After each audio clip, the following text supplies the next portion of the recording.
What's going on, everybody? I hope everyone's having a fantastic evening, fantastic afternoon, fantastic pre-noon, no matter where you are in the world. I'm Hassan Piker, and this is the HasanAbi broadcast coming to you live from very gloomy, doomy, cloudy Los Angeles, California. It's 67 degrees and cloudy out here in California, Los Angeles, and I'm late, and I apologize, but I hope all the boys, girls, and MBs are having a fantastic one, because today is, hold on, I gotta sneeze,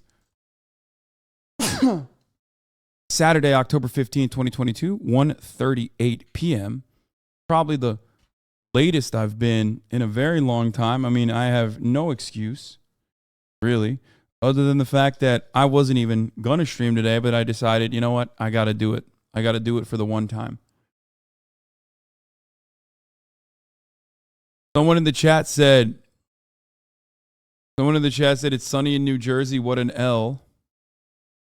Except being in New Jersey is a permanent L. So there you go. As someone who came from New Jersey. Okay.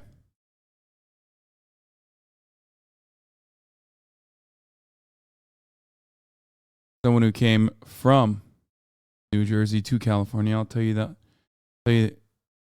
Are you going to cover the debate? What debate?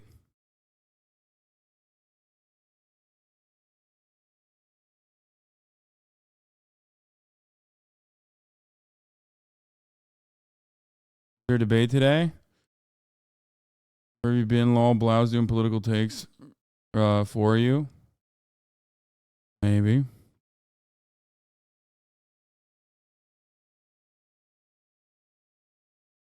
I know. I saw the least racist man in Milwaukee. No workout today? No workout today. I'm gonna get started on Monday. I'm gonna get back into it on Monday. My neck's starting to feel a lot better. Like I have almost full mobility on my neck. That'd be like bragging about the weather in Indiana. Yeah. Notice how nobody ever chimes in from Indiana about the weather.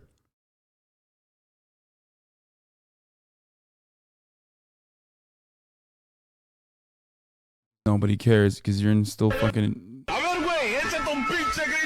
What the fuck? Anyway, Hassan, have you seen the latest Tories news and how they're absolutely fucked for the next general election at this rate? Yeah, I have. But the UK is still fucked regardless because the Labour Party is not the Labour Party that it used to be. And the brief moment of good Labour that was going to the brief moment of good Labour that was going to be a moment is gone. Because Keir Starmer sucks. Anyway.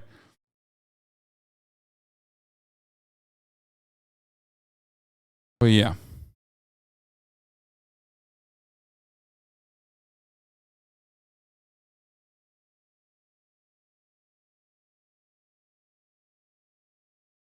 Sounds like you ate an edible. No, I'm just chilling. I'm chilling.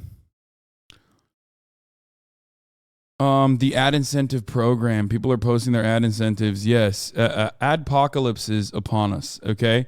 And I mean in the exact opposite direction. Normally, adpocalypse means there are less advertisers on the platform for YouTube. But on Twitch, it's the exact opposite. Okay. On Twitch is the exact opposite. They want more ads. There's a lot of inventory to cover, and quite frankly, they have yet to cover it, which is precisely why, there's ad incentives, there's rates, like shit's. Have you seen Chainsaw Man? Yeah. Hello, greetings from Moy Brove Land. I'm currently drinking my sorrows away. Don't do it. More ads to keep the same revenue? No, ultimately streamers might make more, but the ad minimums are crazy. Anyway, This morning, I woke up super early. I'm going to tell you a little bit about my personal news as part of the podcast where I tell you what's going on. I went to Blau, Peter, and Yvonne's birthday last night after the stream. Well, I ended the stream and I played a little bit more Valorant with Nesua, as some of you already saw. After I raided Ness, I played a little bit more Valorante. Okay.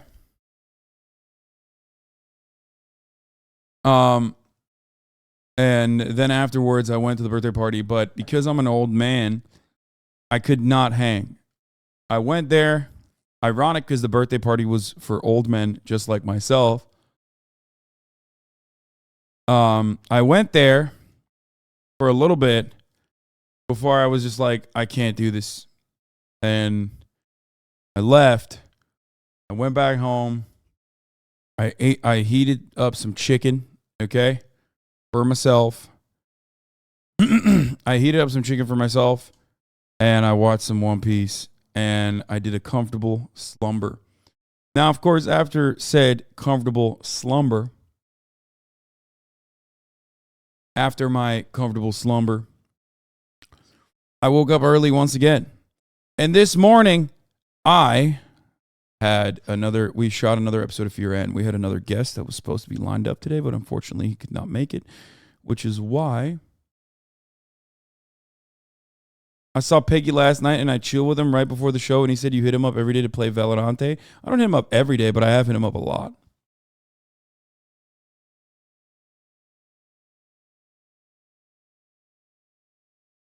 How caught up are you on One Piece? No. Akiro Oda is a pedophile defender? What the fuck is that?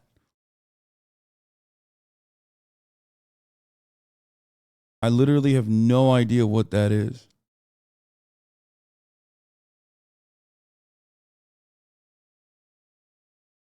That's slander? What is that? I don't know what that is.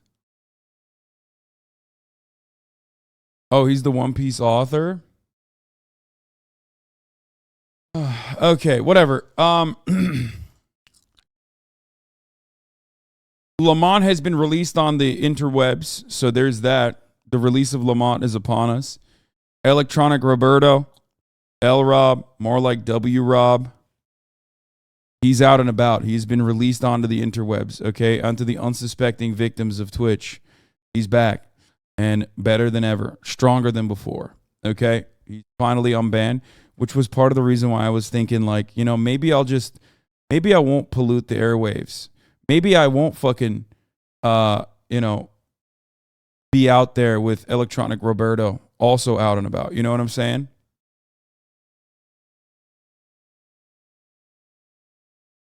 Which was part of the reason why I was not going to stream. But regardless, maybe you will play Overwatch 2 today. I don't think so. I would have to download it. I saw the Bayonetta 3 VA controversy on Twitter. Anyway, I have an announcement. Okay? The episode of Fear and is going to be with JHB team, and also going to be with JHB team and also Jack Manifold. Okay? So there's that. We'll talk about Bayonetta 3 in a second. But they said they would pay the voice actor $4,000, like a laughable amount. So she's asking people to boycott the game. But yeah, I have an announcement. So after the Fear M podcast, what did I do? Because the Fear M podcast was from 8:30 to 10:30. Okay? So what the fuck did I do after that? Well, I'll tell you what I did. I played Valorant. I fucking played Valorante, dude. That's why. That's why I'm late. Because I'm an addict. That's it. That's the reason. This is like the Avengers, but for war crimes. That's hilarious.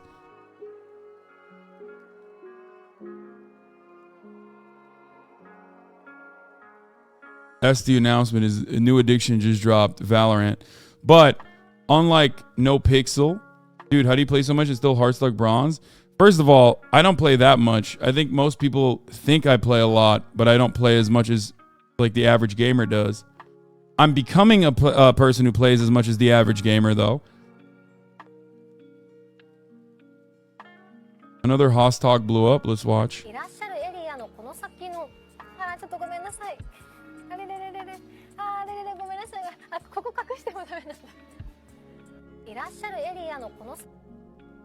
She's just like me for real. She doesn't need to apologize. You can't keep getting away with this. This is awesome.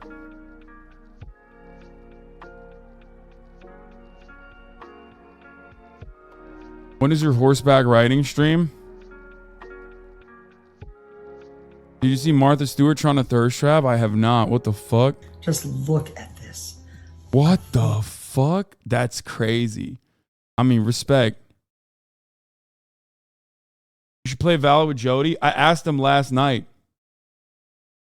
I literally asked him last night. I Jody and John. I was like, yo, I need a carry. And we'll make it happen. Anyway. Not gonna lie, I'm into this. Can you keep playing it? Yeah, this is a little wild. How old is Martha? Because goddamn, prison was good for her. Holy shit. This is why I suck. I mean, I suck at Valorant, and this is why I know I'm an addict, because I play like this, and then I still end up playing. Last you know what I mean? Yeah. You don't use a nade? Oh, all right.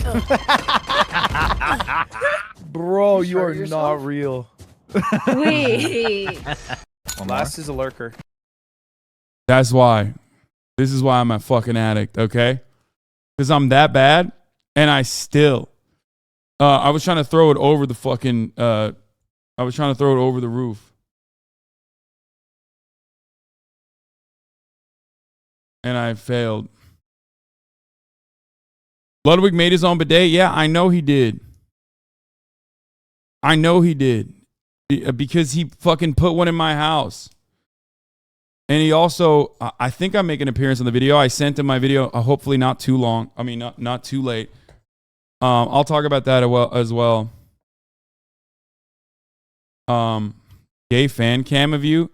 I need to throw on a video first here, and then and play a video, and then afterwards I will update on the mole situation. I have no idea. We're gonna do some fun shit today, though. We're gonna do fun shit. Okay, we're gonna do fun shit. We might finally cover the Jawbreed video, okay? Finally.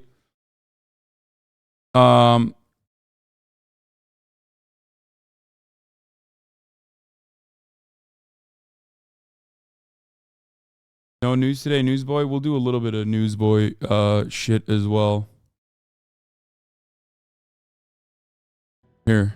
Coming up, day 5. New link for FOSSA. Oh yeah, we got student debt relief. That was the beta test is here. The beta test started.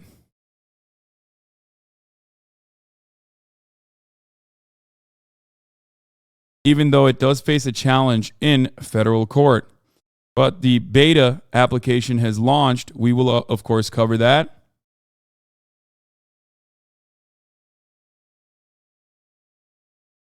Fun react, worst magic trick.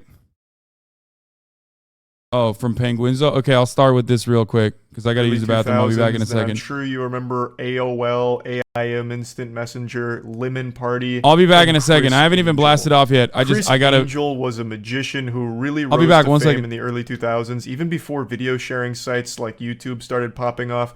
He used to have his videos go viral on forums with people trying to figure out how he did some of his street magic. I even recall there being multiple articles written about Criss Angel about how he's like a Satan demon worshipping deity that is put here on Earth as the Antichrist, using his magic tricks to deceive us into, disproving and wavering our faith in the Lord or some crazy shit. For a brief moment in time, the guy who was making a toothpick vanish from his thumb was considered the most powerful sorcerer and most evil wizard of our time, at least by soccer moms. Though admittedly, back in the day, he did have some bloody tricks where he'd swallow a quarter and then cut his stomach and pull the quarter out. And all this controversy and hoopla and hubbub about Criss Angel eventually just served to make him more popular, and he got his own show on A&E called Mindfreak. That right there, that name, probably just had you hit with like a wave of nostalgia that nearly knocked you out of your chair. Mindfreak was a wildly successful show, and it ran for many seasons, but it is very much the most poorly aged show ever broadcast. Going back and watching it now is downright embarrassing and laughable. And today I want to show you a clip from Mindfreak, which is by far one of the worst magic tricks ever performed in the history of magic. This right here would absolutely get you expelled from Hogwarts. Your daughter, is that okay? That's okay. Okay, it's okay? Okay. So let me ask you something. Do you ever think about what you're gonna look like when you're 20 years old? Yeah, so that's the trick. He's gonna turn this little girl into a 20-year-old. It's like some shit out of Fairly Odd Parents with Timmy Turner making a bad wish. It's about as stupid as you're expecting it to be. But I just want to quickly say, this was at the height of Criss Angel's popularity. This is back when I used to idolize this guy. I've talked about it before, but I used to really be big into magic tricks. I was like 2 Mindfreak episodes away from purchasing a top hat and sticking a deck of cards in my asshole to be able to do magic tricks wherever I went. I can't even count the number of times I did the toothpick vanishing trick from Criss Angel at my middle school lunch tables. I used to do that shit like once a week. I thought it made me the coolest guy in the world. But yeah, anyway, I'm getting carried away here. But anyway, this trick is not only bad, it's just creepy. Like, the concept of it is weird. I have expected this to be like a To Catch a Predator collab special or something, but it's just a Mindfreak original here that just is very odd. Yeah, I always think about You do? How old are you? 8. You're 8. If I told you that I might be able to make you 20 years old right now, would you want to see what you look like? Yeah. You would? Yeah. You want to do it? Say no. This is like an exact situation parents warn their kids about, that you just don't accept candy from strangers. I feel like he's about to ask her to sign her name in blood on the contract here in a moment. For some reason, he's so excited about this, like way more than the kid is. He's like giddy with excitement, like, oh, I'm about to rapidly age this person. Now, again, Mindfreak was supposed to be like real magic. That's the way it sold itself back in the day.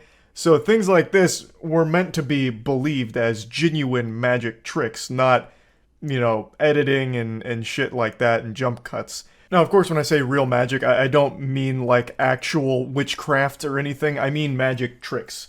That's the fun of magic, is figuring out how the trick and illusion was performed. But with Mindfreak, it became very clear that the answer was always editing or camera tricks, which is cheating, really. And the concept of the show was also really dumb looking back on it. It was basically like vlogging before vloggers existed. So he'd walk around Las Vegas with a camera crew, and random people he'd walk up to and just like ask to do magic for. And like, you know, he'd walk up to some kid and like his family and be like, hey, are you using this kid? No? Do you mind if I levitate them? They're like, hey, Criss Angel, go for it. Yeah, fuck. I mean, Jesus, send him to the Shadow Realm. I don't care. So then Criss Angel's like, oh, great. All right, come here, camera guys. Watch this. So he like taps the kid's head and starts fucking floating him around. You know, it's supposed to be like he's just on the street doing crazy magic out of nowhere. This guy's unhinged. If you're walking around Vegas, you know, you might just see him transmogrify a human being into a unicorn. He also became famous for always doing like these over-the-top like Mindfreak moments, and he'd like come at the camera like. I think the real reason why Criss Angel was famous was because he was hot and dressed really well. People will say I'm controversial for this, but I think that was the real reason. Guy Autumn 2011, thank you for the 10 gifted subs. For transitions, he'd come at it like, and the camera would go into his mouth and then go to the next trick where all of a sudden he's taking a woman's shoe off and like turning it into a snake or whatever. It was so silly. Like, the concept of the show is dumb looking back on it, but the tricks in the show are the goofiest things. Nah, it was literally Pretty Privileged, bro. Was a shit-ass magician. Okay, I was kidding. What's your excuse? Like, I just baited you into saying that you thought Criss Angel was hot.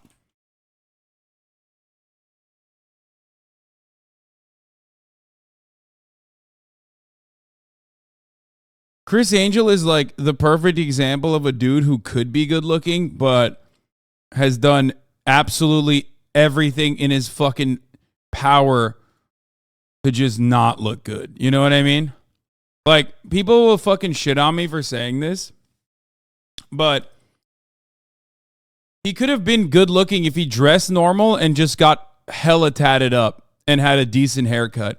Criss Angel is the perfect example, a perfect demonstration of like every guy could be a 7 or every guy could be a 1 if they don't do the fucking things that they're supposed to do.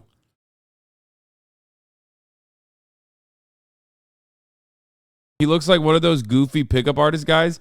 You know what's really funny about the goofy pickup artist guy rhetoric here?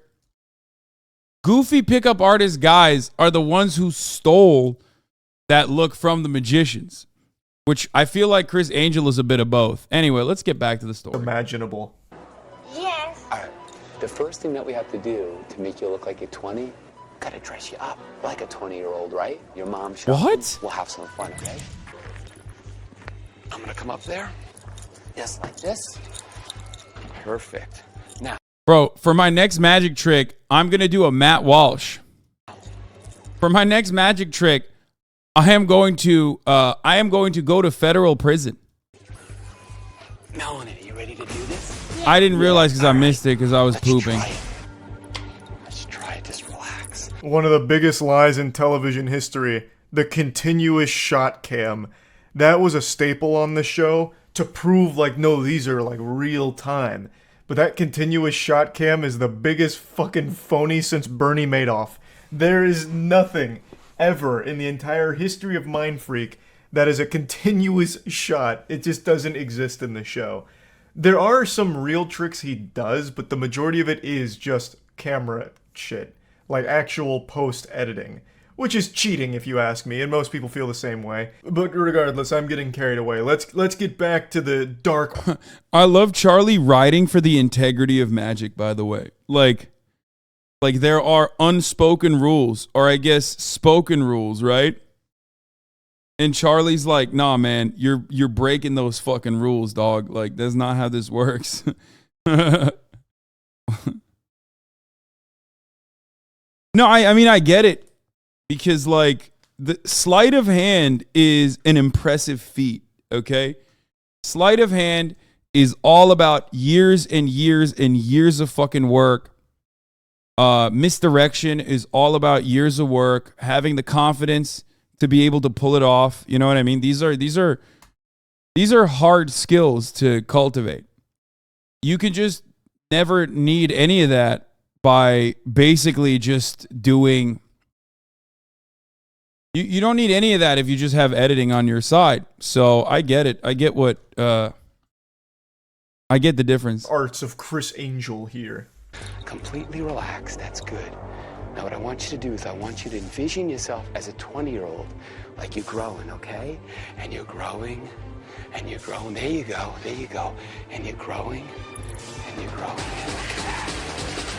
Wow. How do you feel? I feel like I'm 20. Exactly. Let's go have a look in the mirror. Look, come on. Take a look, take a look. Go ahead. Voila. Oh my god! Oh my god! Oh my god, I'm really 20! Oh my god! You know what's the funniest part about this? They like no one with any acting chops is gonna take on the role of like, hey, can you get this pedophile can you do this pedophilia magic trick? So, of course, like, the person that they got to play this role is going to be dog shit. You know what I mean?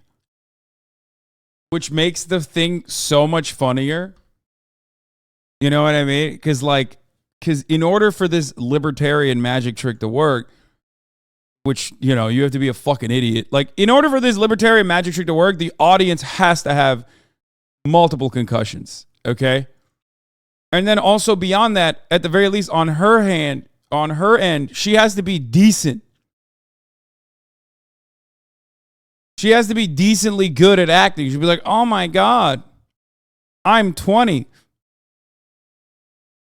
Like, the only person who thought this was real is Herschel Walker, okay?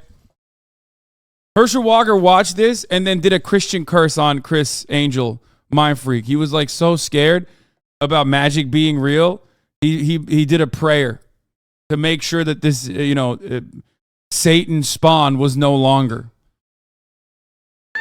Mom, excuse me. Mom, who are you? Get mind freaked, bitch! Oh, he's not human! You just got mind freaked! It's so silly. And he doesn't change her back. Now she's 20 forever. Now she's just missed her entire teenage years and everything. Get pranked, idiot. Shouldn't have said yes to Criss Angel. But so pretty impressive trick, clearly. A real brain buster. But I want to quickly explain why I stopped watching Mindfreak even as a kid, because I had like stars in my eyes whenever it came to Criss Angel. I was basically like a K-pop stan for Criss Angel before stan culture was a real thing. I'd fight this man's battles on forums for him saying, no, Criss Angel would never do like camera tricks. That's so lowbrow. Criss Angel does real magic tricks. We're all just too stupid to figure out exactly how.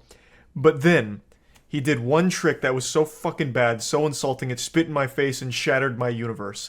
Like, I never stopped watching Mindfreak because of the overdose of cringe. I stopped watching because of just one trick that ruined the entire thing for me. It was when he did the Spyglass Hotel escape. It was part of a Mindfreak special where the whole concept... I love that he was like a forum defender. God, he is such a fucking Floridian man, dude. It's the most Florida thing you could do, is go on an internet forum and defend the sanctity of magicians.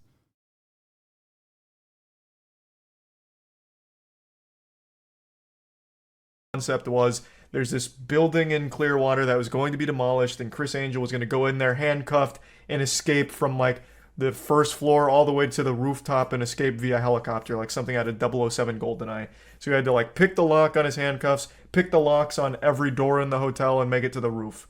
And it was a live broadcast, and you're watching Criss Angel pick the locks and shit, but he's running out of time. And then the cameras go black, completely cut out. And then it goes to the outside shot, and the building gets demolished. It gets blown up, and Criss Angel's still inside. So you feel like you just witnessed a murder. Criss Angel was just publicly executed, buried beneath the rubble. He's dead. And we saw it live. We couldn't save him. He wasn't fast enough. But then miraculously, he emerges from the debris like a phoenix from the ashes, and he's just fine. And that's when I knew it was all a lie from the get-go. I had been scammed. Of course, I didn't believe he ever did real magic. I always knew they were tricks. That's the whole point of magic. That's what makes it interesting. How did somebody do this? How did they pull off the illusion? And the answer was seldomly editing or camera tricks or anything like that, at least back then.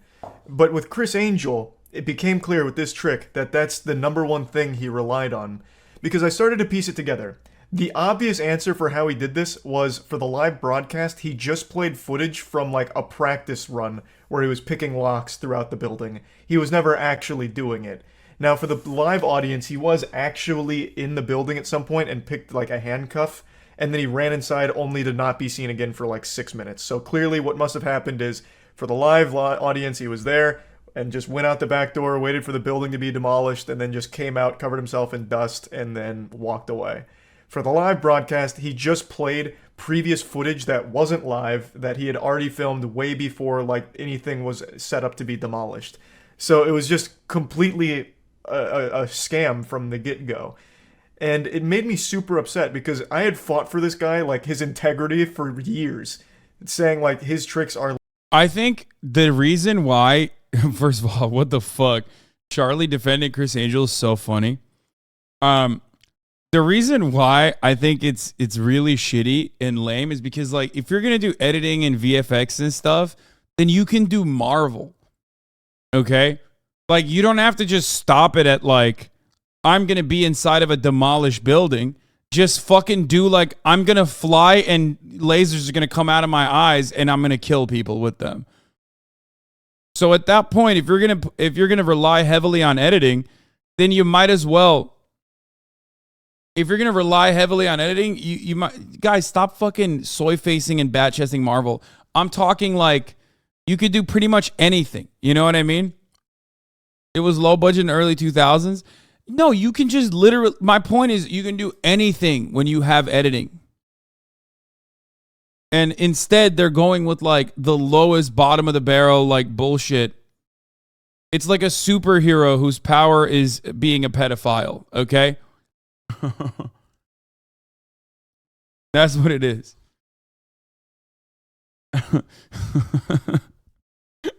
Well, that was an earlier joke that he had. That was a joke about his earlier superpower, which is making a 8-year-old turn into a 20-year-old, apparently. Anyway. Also, I should fucking blast off. Here it is. I'm live Saturday, fun day. Fun reacts are backlight. New student loan debt relief website is up. We're looking at magic. TikToks. And so much more. Get in now. Does anyone have a good blast off meme for this? Do you? Let's see what Himboism posted. Okay, British Vogue covers. I like that. Her Majesty the Queen. Very nice. I like that. I like that a lot. I like that a lot. Thank you. Did I forget to fucking put my goddamn... Oh my god, I forgot to put the link up. What's wrong with me today? My brain is not functioning well today, folks. Here, I'll do it now. That's a big L. Big L from me. Major L. Here, I posted it. Dementia? Yeah. I don't know when the last time... I haven't taken a break in a long-ass time. Like, you know, there was one day where I didn't fucking stream on TwitchCon, but I did 2 different things that day. I did the meet and greet, and I did the classic David Blain. Yeah, we're going to look at this in a second. Hold on. We'll do street magic in a second.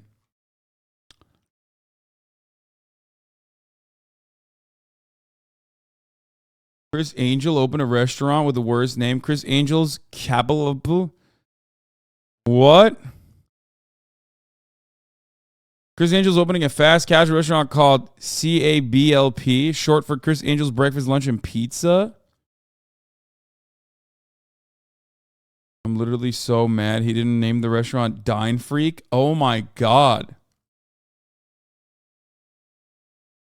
Criss Angel's audience of people who believe him are all people who have like severe CTE, right? So he named it in a way where it's like, if you have severe CTE, you can also understand the name of this restaurant. Kibble. You have being live for 40 minutes? Yeah, I've been live for 40, baby. And I forgot to fucking blast off. 44 minutes to be exact. Why? Not only have I been live for 44 minutes, I've also forgotten to fucking blast off. So, here, juice this. Let the people know, you know what I mean? I've been live. And I went live late, so I probably it didn't notify most people.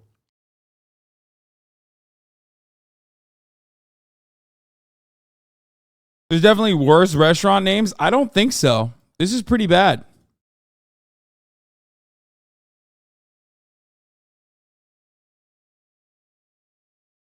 Like legitimate tricks, not just using the camera. But after that, that's when I learned, nope, 100%. That's how he does pretty much all of it. And then if you go back and watch, you can see blatant cuts, blatantly obvious editing, and just a lot of bullshit, which was really sad because I always had a really special place in my heart for magic tricks, and even to this day, I still really do enjoy like a good magician putting their best foot forward to do something cool and make me scratch my head going, how did they do that? But with Criss Angel, I then knew it wasn't anything like that. It was all just camera.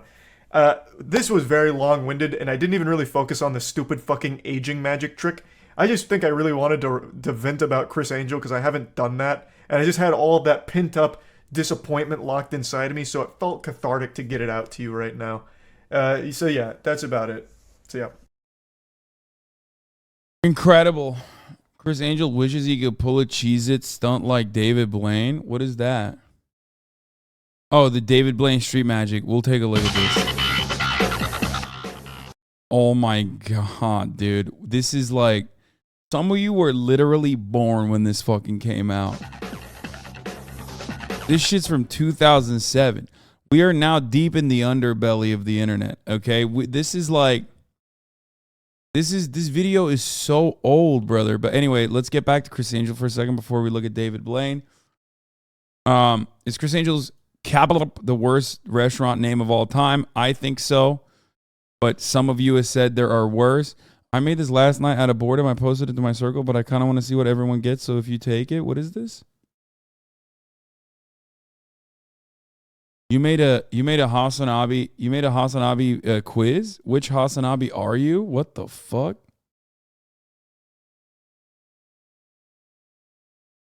Okay, we'll do it in a second. We'll do it later. 31 restaurant names that should maybe be reconsidered. What? Soon Fat. Pastagina? What the fuck? KKK? No shot. Cumden. Poopsies. Okay, I'm not even reading that. To be fair, this is the name of an island of the Philippines. Oh my god. McWanks? I got my crabs from Dirty Dick's Crab House. I've seen that one before. I've heard this one before. That's not that bad. Yarrak döner. Oha, bu gerçek değil. Yarrak means penis in Turkish, like cock. It is the most. It is a significantly more brutal way of saying cock, and therefore I do not believe it to be real. There is no fucking shot that they named a place unironically like cock.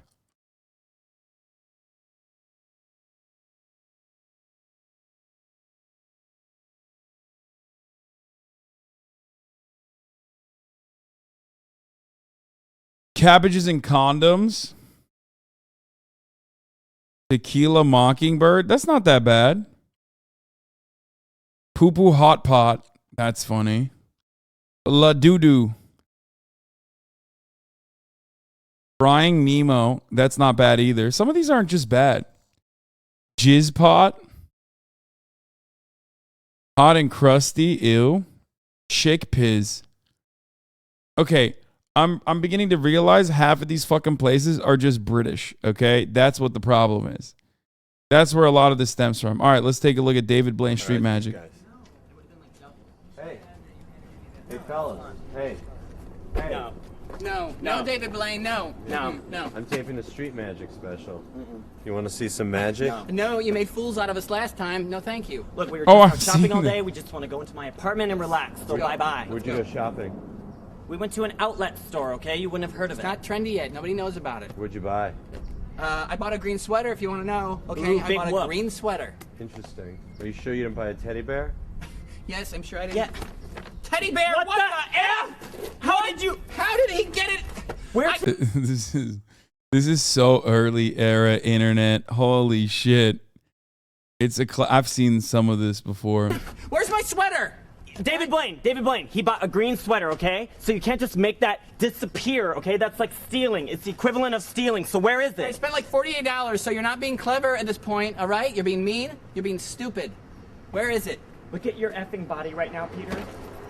What the F? How did I was holding things. Did you feel anything on it? Thanks, you stretched it out probably. Thank you. Please, stretch it out. Stop it. I don't want to wear it Please now. stop. I don't even want to wear it yet. Hey, what are you drinking? I'm drinking orange soda. Ooh, big whoop. His favorite. You're gonna turn it into a teddy bear? I'm holding it. Orange soda, huh? Hey, what else is orange? What else is orange? Piss? I don't know. Cheez-Its? Cheez-Its! What the? Cheez-Its! Fuck! What? Cheez-Its! Cheez-Its! Cheez-Its! Cheez-Its! Where's my orange soda? What'd you do with it? Where's my orange soda?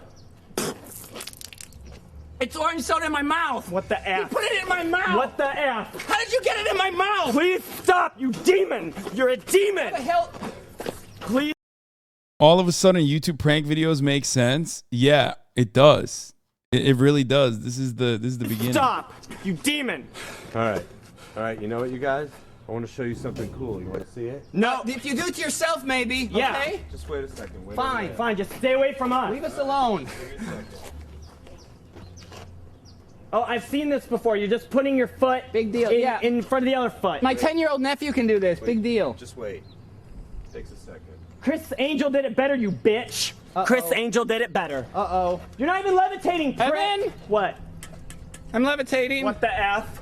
I feel warm and I'm levitating. What the F? Put him down, please. Me down. No, there's nothing underneath him. There is nothing toward underneath the him. roof. Please put Up him here. down. Please He put me him on the down. roof. He put me down on the roof. Why The did he roof. put me up here? David Blain, put me down. Stop putting orange soda in our mouth! He's not even levitating me down. Let's go. We're leaving. Wait. No, we're Goodbye. All No. right, you guys, just one more trick. No, I will sue One you. more I will trick. sue you. There's no need to close it. Just one I more will sue trick. you. Come on. Wait, No. you guys. Get the door open. Last one, I promise. Hey, you guys. If you let me do one more trick, I'll give you $100. I'm gonna call the police. If you let me do one more trick, I will give you $100. You'll give me $100? Yes. You can get that scarf. I know. Okay, fine. Where's the $100? All right, can we all go inside? For those of you who don't know, $100 back then is like $1 million now. You could have bought a house back then for $100. Please. And so Fine. you're coming in.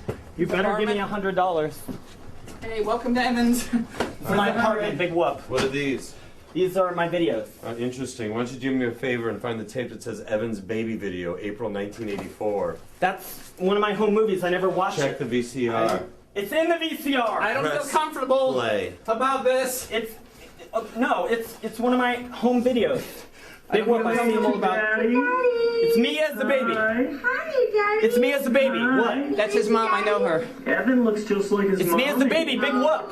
She still looks good. She look. Someone's at the door. Evan. Hi, may I help you? Hey, here's $100. I owe it to your son. What the fuck? Fucking F! It's the same. You're a time-traveling demon! Okay, $100 from back then with inflation, that's actually $1 million. I was lying. It's literally $1 million now. Out of his childhood. I gotta piss my pants. You time, Piss my pants. you time, get out, get out! You time-traveling, All right. back to the future in your ass! Get out, you demon! I will call the police. I'm not signing any release. If I see you again, I'm calling the police. You ass! Wow, that was pretty impressive. Wait. Evan. He just pissed orange soda. Does it hurt?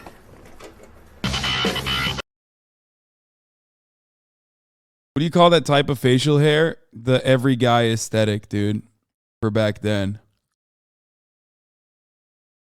Okay, we gotta watch Martha fucking do this again. Just look at this. A thing of natural beauty. No, not me. My Green Mountain Coffee Roasters pumpkin spice coffee. Just look at this. A thing of natural beauty. Bro, for real though? Like, I don't understand. Hold on. No. No. No. No. I would. I would. I would. No. I would. No. But holy shit. Oh my God. Oh my God. What is happening?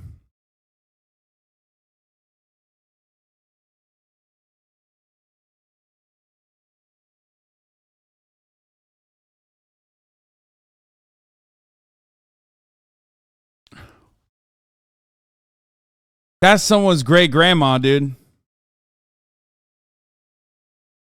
That's someone's great grandma. Do you think Pete Davidson has? I mean, probably. Who hasn't? He.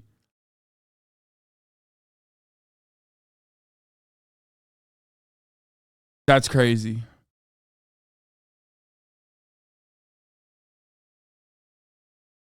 Problematic age gaps are happening. Yeah. Not a problem for me, but it is problematic, but not a problem for me. Goddamn.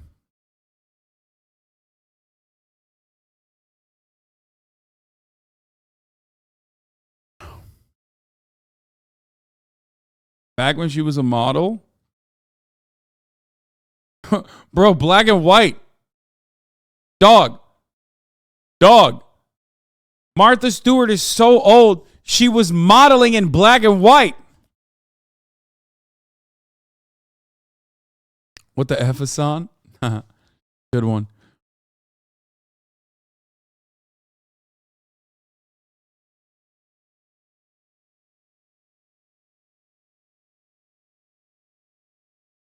Bro, she was 50 when you were 1? Yeah.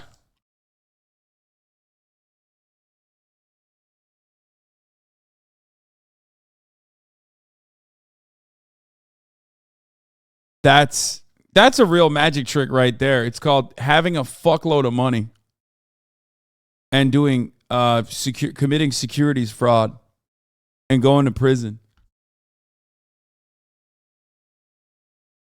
She's the world's first GG MILF, great grandmother I'd like to fuck.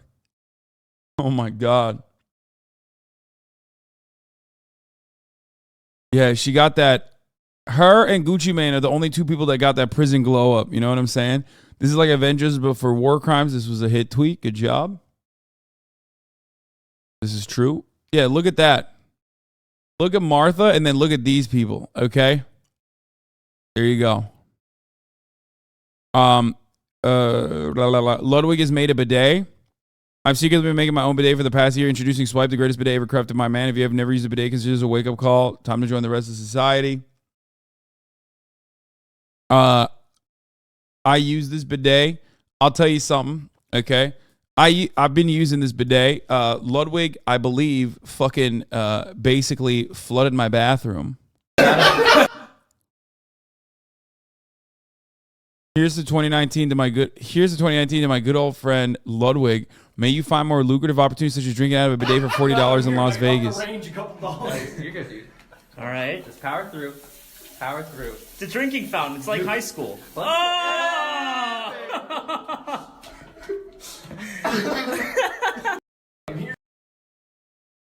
Listen, dude. He basically. That's the energy you need. You know what I mean?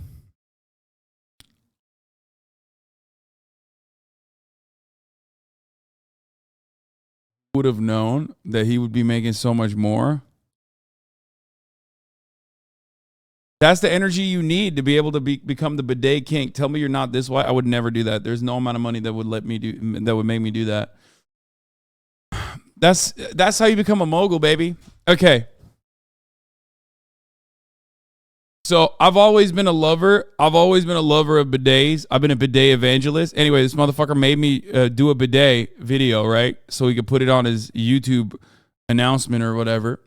So I'm like, okay, I'll do it. Sure. I've been waiting for 2 years to get this fucking bidet that I won. Okay. So he breaks my fucking bathroom, possibly floods it. Apparently it's in the video. And then he's like, hey, I need you to shoot a bidet reaction. So I do. I shot a bidet reaction, like first ever genuine bidet reaction, right? And I was like, you know, this is great. And I explain how I feel through it. I talk about like how I'm a bidet evangelist. You know, I've been a big bidet fan for a very long time. He hits me back last night. He's like, bro, I hate to say this to you, but it doesn't work. Okay, that video doesn't work. I'm like, why? He's like, I just wanted you to do just a face reaction, and you're talking too much in your reaction. I was like, oh, I'm sorry. I didn't realize you just wanted to use me as a pretty face and a pretty ass. Okay, I didn't realize. He's like, yeah, react less. So this morning I was working on that. I shot 2 different reactions. One where I'm like orgasming from excitement, and another where I'm trying to crying as it touches my butt.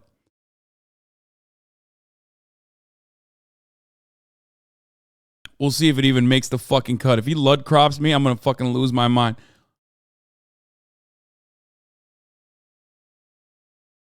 Anyway. Get your chair to react. It's good at that. Yeah. Yeah. No, famously. That's my 8-month subscriber saying this.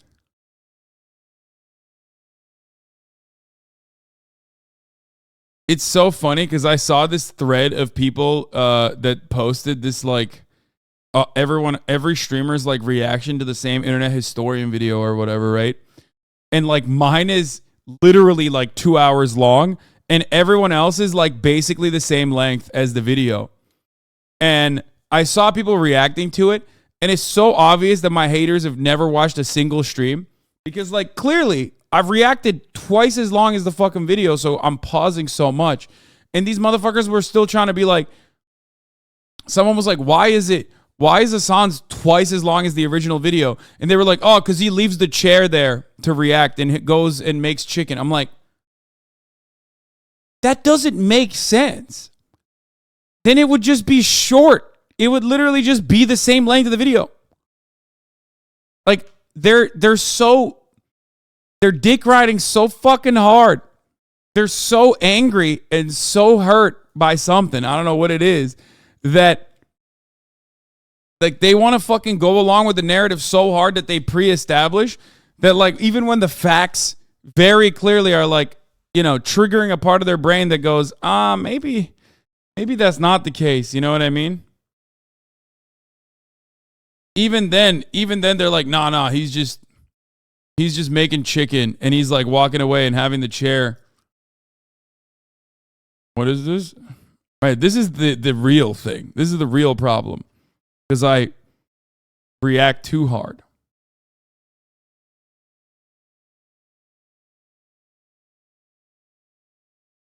But it was just so funny to see that. It was like an entire thread full of people who were just basically trying to... Hasan is a joke. No, when you guys do it in this community, it's a joke. But it's pretty funny to see like a bunch of genuine haters try to cope with the reality that I react too fucking hard. And still, and when all evidence points to the contrary, they're still trying to make it seem like their narrative is still, you know, there.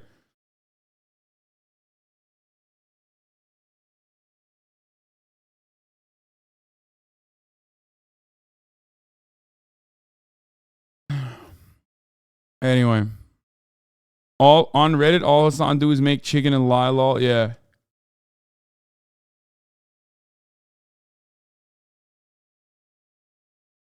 You won't believe this?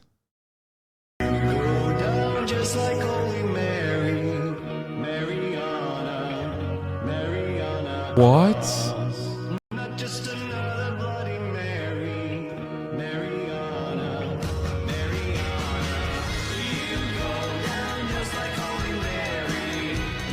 God, TikTok is so undefeated, bro. They're saying that Princess Diana died and reincarnated as Jungkook.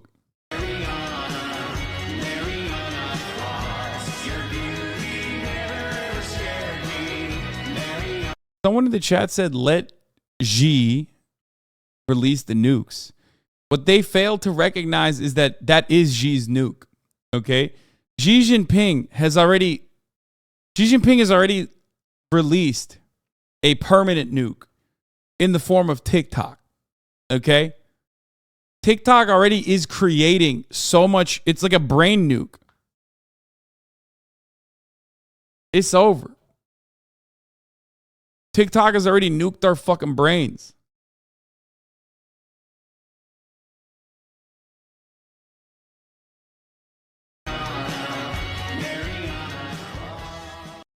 Oh, wow. That one, I mean, okay. Well, hear me out here. I didn't think that this was the case until I saw this. That's evidence, dude.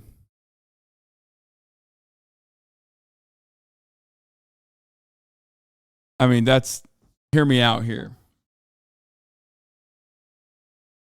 This Jungkook theory has been a theory for like 5 years, and honestly, I believe it because it would be iconic. Yeah, no, I believe it too. They're probably the same. What more do you need after that one? I mean, they didn't have a lot of good evidence until this very moment. You know what I'm saying?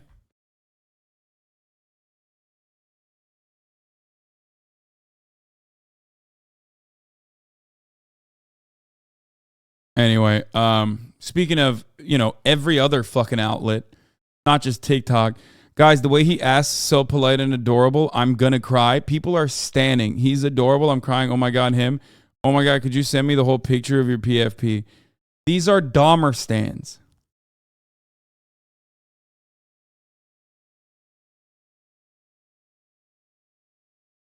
These are fucking Dahmer Stans, dude. What if I told you that serial killer Jeffrey Dahmer became a Christian while he was in prison and went to heaven when he died?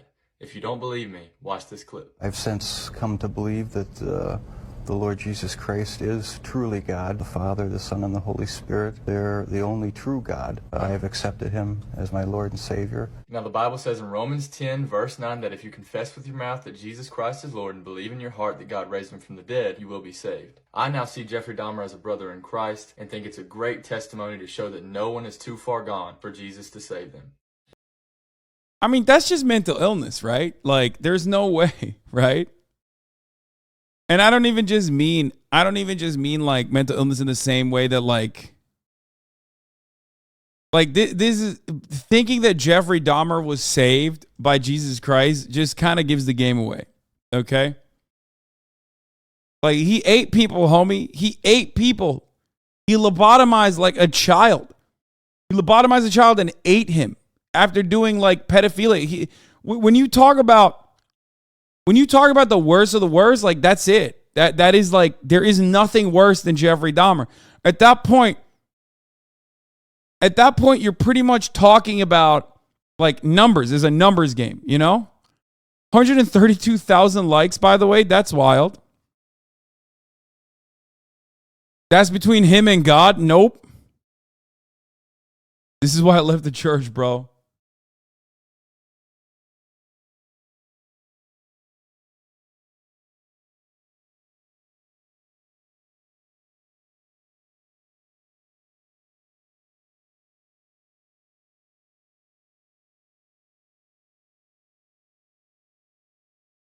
This has been a thing for years. This video is from 2020. Yeah, no, I know. Dear internet, stop crushing on Jeffrey Dahmer. It is pretty fucking wild when you think about it. It's just like, and it's not just Jeffrey Dahmer. There's a lot of serial killers that people stan. So mental illness has always been around. This kind of mental illness has always been around. It's just that now that mental illness is more prominent because social media kind of like blows the doors off of it a little bit.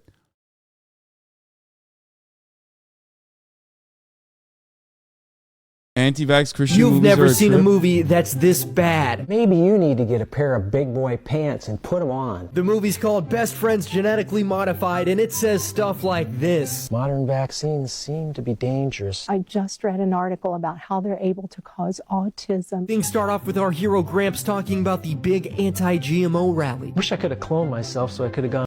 You know what I love about this? They couldn't fucking get like, what? They couldn't get one fucking person that's under the age of 58 to play a role in this? Like, what's happening here? They couldn't get a single fucking person that's under 58? That's wild to me. Gone with the group to that march against Monsanto. Afterwards, he gets a call from his wife telling him that there was a drive-by at the event, to which they come to this conclusion. Maybe Monsanto sent someone to try shooting at them. And then shortly after, Gramps challenges his friend to lose some weight by saying, The body is the temple of the Holy Spirit. Because he believes, if we're eyeballing food the way some guys eyeball women, we'll be barking up the wrong pine tree. Eventually, his friend Jackson accepts the challenge, only to be immediately put down by Gramps. You can't go for being a couch potato to a workout machine like me overnight. We now transition to Gramps' wife, who is all torn up about her daughter choosing to protect her newborn baby. She's coming to town to have... Why did conservatives look like that? No, for real though. Like, now transition to Gramps' wife, who is all torn up about her daughter choosing... I'm not gonna lie. I see this woman. I know that's a conservative. Okay? I see this woman and I know she's a conservative. What is up with that? What is that?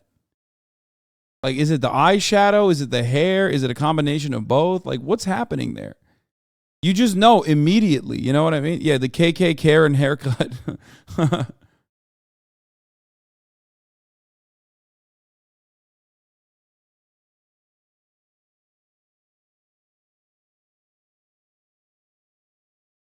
What? Hey, Big Haas, I thought you'd want to see one of your chatters going viral.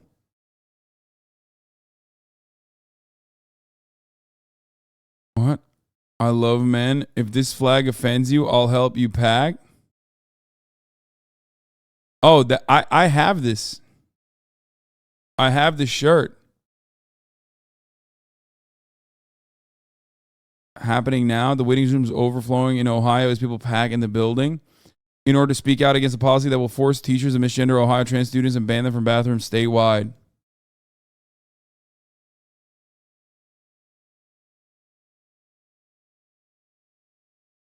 Oh, that's you? Oh, nice. You know what's funny about that? This is also a chatter. That's Anarcho Catboy. So both of you motherfuckers are going viral.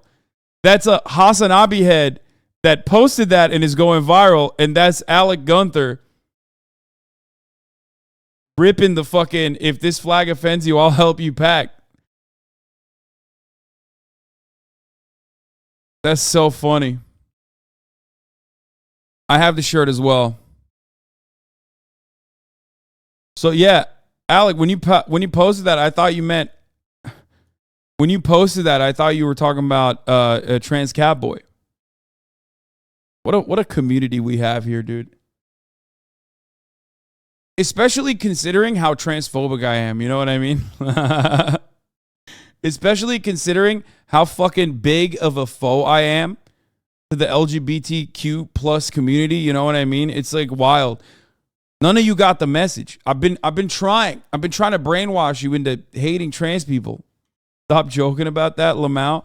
I mean, I think this is a pretty good moment for me to be able to joke about that, don't you think?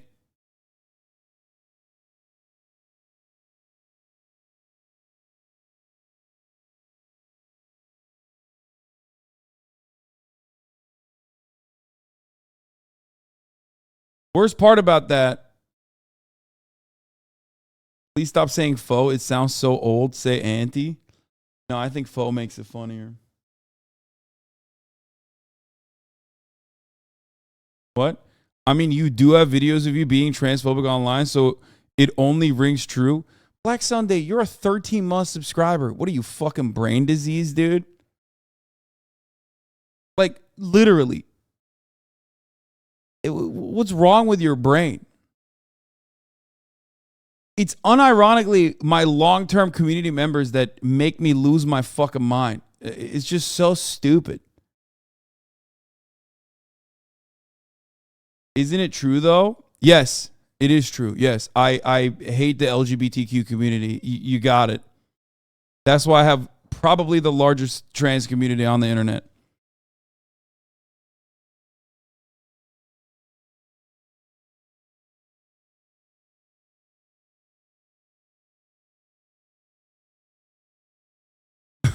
Also, what does that even mean? Chatter will subscribe for 13 months only to be like, I've been doing it because I thought you were a foe. What the fuck is this?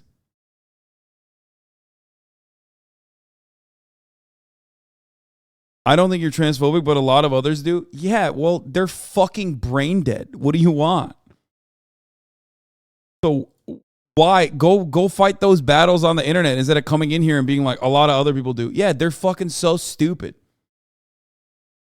And also, I don't even think it's a lot. Half the motherfuckers that post like 10-year-old transphobic clips of me, clips that I have used to describe my own personal growth, clips that I have used to describe to people that like you can be transphobic and then change.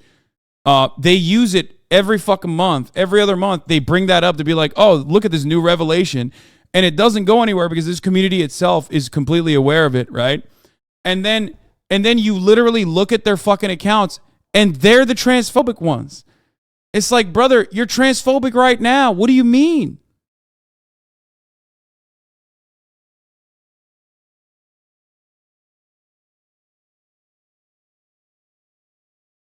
And usually, sometimes it could work, to be honest. You never admit the clapback you used against the one annoying trans, looking transphobic as hell, and that is recent, not 10-year-old. That's the video most people on Twitter use. Hey, dumbass, I have addressed it. It's this person. He is the person. Like, we're literally looking at his Twitter account right now. He is probably in here right now.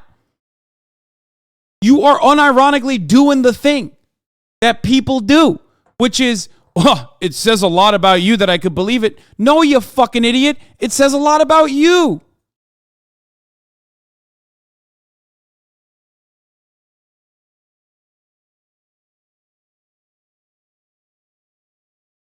It says a lot about you that you would listen to like the most disingenuous framing.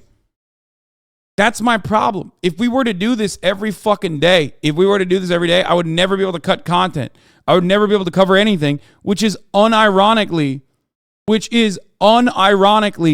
the fucking problem. Okay? That's what they want. These motherfuckers that constantly are like trying to bash me against the head over bullshit. Okay? Their goal is to derail, and you're giving into it.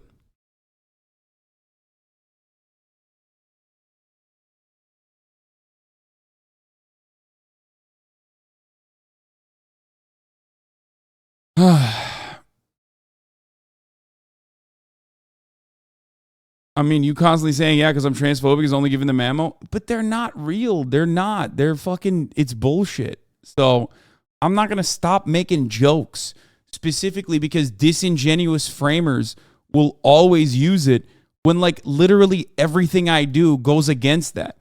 It just doesn't make sense. Okay? It doesn't make sense. Why would I build a community that is against transphobia, misogyny, homophobia, bigotry, racism, specifically so that I can be secretly fucking racist? Be secretly transphobic? Like, it's so stupid. Just think, okay? Remember what we talked about? Remember what we talked about yesterday with the kitty litter story? People are motivated. There's a lot of motivated reasoning. There's a lot of biases that play a role in the way people operate. Okay? If you see something that doesn't pass your smell test, okay? If you see something that doesn't pass your smell test, think about it a little bit further.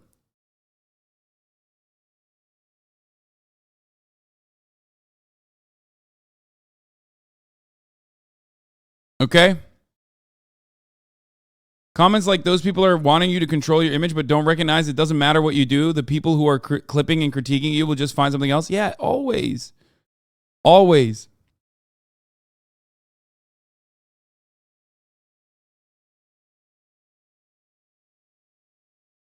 You timed him out for a day because he was still going off on it. Stunlock, Monka W, Stunlock.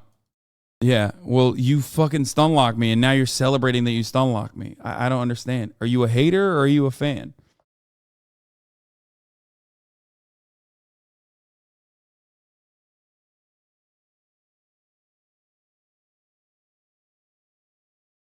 Don hates the LGBT community. What's this then? I know I'm gay as fuck. Okay, shut the fuck up. Fuck out my way when you see me. I'm rolling with the LGBT. Fuck out my way when you see me. I'm rolling with the LGBT. I'm rolling with the LGBT. I'm rolling with the LGBT. Looking like we belong on TV. I'm rolling with the LGBT. This is so dumb. One of the funnier things is whenever people are like, bro, you're so bigoted. Like, those are the same people who bring up me wearing a fucking dress as an own. They're like, dude, you're such a F word, bro. Look at you in a dress. And then the next tweet is like, man. The next tweet is like, man, you are so, look at how bigoted you are. It's like, bro, okay.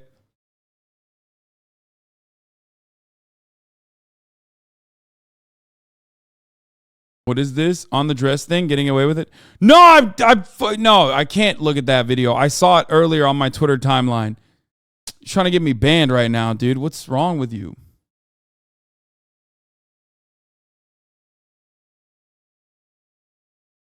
Is someone throwing it back? And honestly,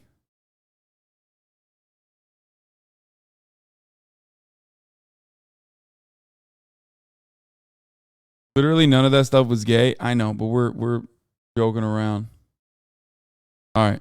To protect her newborn baby. She's coming to town to have the baby vaccinated. I'm not very happy about that. Oh my gosh, I can see why. Wait, why are we worried about this again? They develop paralysis or even autism. All right, cool, gotcha. Later, after finishing his workout, Jackson heads over to the doctor's office and meets these fine people. I'm Kay. This is my grandson, Nathan. He has leukemia. That's quite the introduction, Kay. The doctor wants him to start chemotherapy, and he doesn't want to. I won't take it. Well, Nathan, maybe you should Get a pair of big boy pants and put them on. Eventually, Jackson visits with his doctor, only to find out You have a tumor on your left leg. to which he also refuses the only treatment that could save his life. Do you receive? Wait, what do you mean? The only treatment that can save all these people's lives is quite literally the power of Jesus Christ, our Lord and Savior. It's the power of prayer. Fuck you mean is the only treatment that can save these people's lives? Yeah, it's the Lord. Yo, this TikToker is going crazy right now. This is some sacrilegious ass bullshit. Let me tell you something. Rise up in prayer, brothers. Money. Rise up. You dump into my body. Instead, he goes to a holistic doctor named Sally Tingle. Never been to a lady doctor. Here, Sally recommends things like cutting out sugar, as well as breathing oxygen. Deep breathing techniques. Oxygen may kill cancer. Yeah, who knew the cure could be so simple? The cure for cancer could be so easy. I wonder what these people do for fun. I know it's not the most romantic way to spend a Saturday afternoon, but there's a town meeting to discuss the removal of fluoride from the drinking water. But just when you thought things couldn't get any more stupid, I'd have to say that Jackson is the poster child for PMS. PMS? Oops. PMA, positive mental attitude. in the end, Jackson gets Kay a lawyer, making sure that her grandson doesn't get the treatment that he needs to save his life. Respect. No, doctor. The fuck do you mean? It's just... I object to your threatening a nice lady and her grandson. Ultimately turning this doctor into an ally. As my mama used to say, look what the cat drug in. What did the cat drag in, you ask? Some actual Gramps t-shirts, like the one I'm wearing right now. Choose from one of 4 designs, such as In Gramps We Trust, I'm Afraid of Women, Gramps Cinematic Universe, and my personal favorite, maybe you should get a pair of big boy pants and put them on. Oh, he made merch off this? Jesus. Smart. I can't believe this leftovers clip went viral. This is one of you guys, right? I think one of you guys posted this.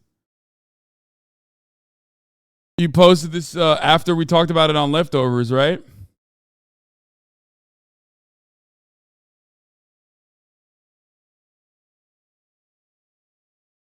Dude, why did you ban this guy, Lake McGroove? This is awesome.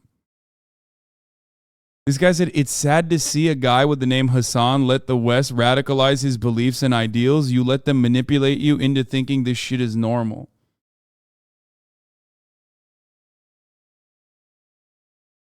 We got a based Islam pilled Itachi head in here. You know what I mean?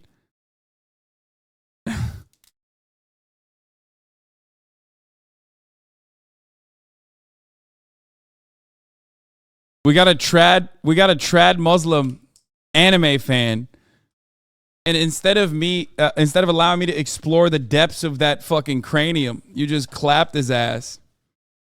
It's awesome. Some of these are pets, but this was a good pet to ban, to be fair.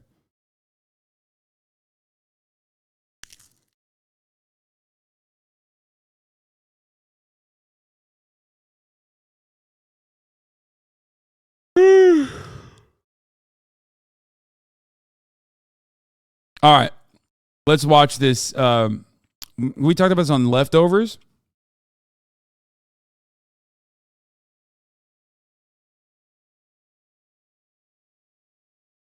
We talked about this on leftovers, but this was a song that Kid Rock played for Osmosis Jones, A Kid movie in 2001. And the lyrics are insanely wild. Now some people say my mind's blown. I'm cooling like a snow cone. And my cell phone, I'm pagey. Can't call me, just page me. Young ladies, I like them underage. See, some say that's statutory, but I say it's mandatory. My story ain't that complex. 240s and a Rolex. Yeah. Bars, dude. Some say that's statutory, but I say that's mandatory, he said. Now some people say my mind's blown. I'm cooling like a snow cone. And my cell phone, I'm pagey. Can't call me, just page me. Young ladies, On the TikToks about this, they mentioned leftovers, and y'all got some haters for real. Yeah, Ethan and I have cultivated a wonderful audience and a wonderful community individually. But with a wonderful community, you also have an insanely outsized community of fucking haters that are just completely psychotic.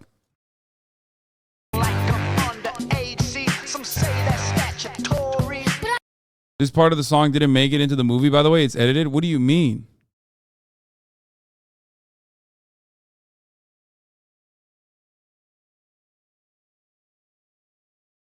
So what? What are we watching right now?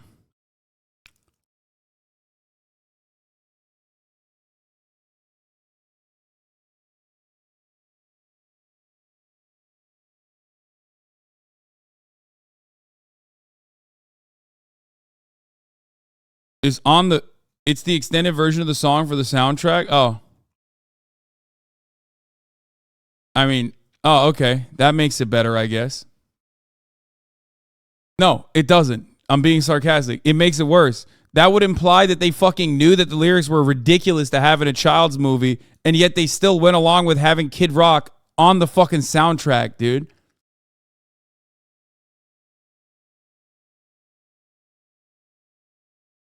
The song is on the soundtrack. The funniest part about this is that, like, conservatives like Kid Rock constantly are like, LGBT or pedophiles.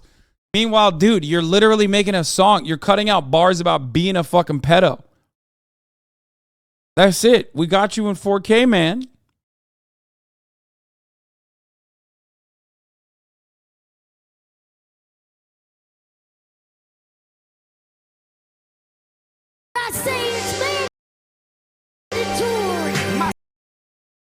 Yeah. More like 480p. I mean, it's 1p. Their 4K didn't exist back then. But yeah, that's wild.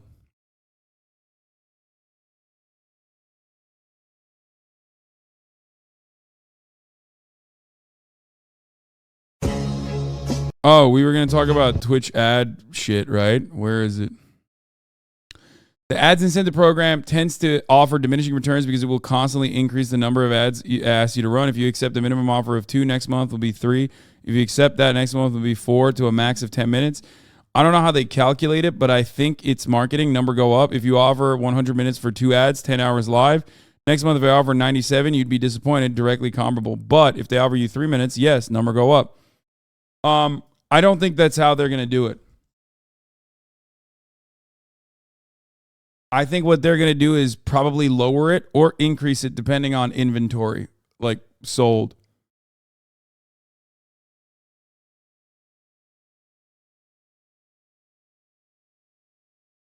$10 an hour, yeah.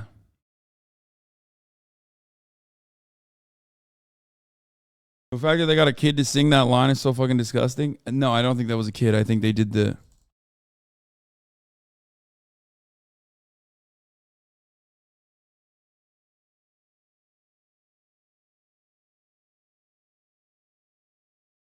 But everyone seems to have the same experience. The month-over-month ramp-up in number of ads per hour, it asks you to run if you took the previous month's offer. Side note, based upon established CPM rates, October ad CPMs across the internet tend to be down versus September. They go up a lot in November, December, but then they plummet in January, which is not illustrated in this graph.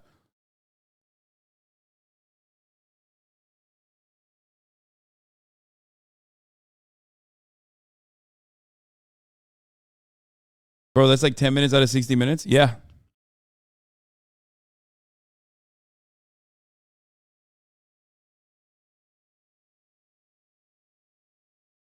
Run 7 minutes of ads and stream 103 hours this month. Okay, that's crazy. I think what they need to do is not fucking have a algorithm put these numbers up. They need a human being to literally, they need a human being.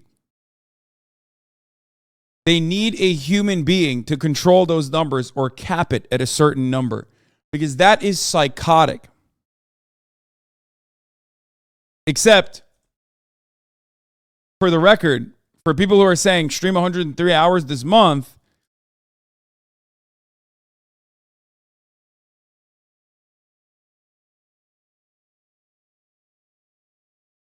I do double this. Remember, but no one is expected to do my numbers.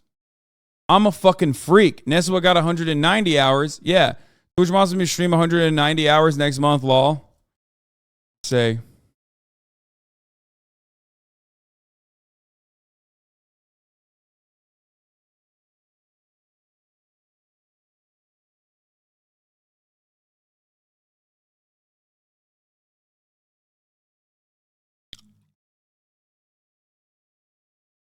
If 7 minutes an hour becomes normal for Twitch, I'll just straight up stop watching the motherfucker. I don't think they realize that. I could never stream as much as you do. I understand that. I'm a freak. I do not. Do ads make up the majority of profit? No. Ads make a tiny fraction for me. Now that is slated to change because Twitch across the board realized that they need to fucking run more ads. And the best way to do that was by incentivizing creators to do more ads. Right now, it's still 1 minute, but it is going to increase. If you compare an 8-hour workday, it's not huge. The ads are the wild thing. I mean, yeah.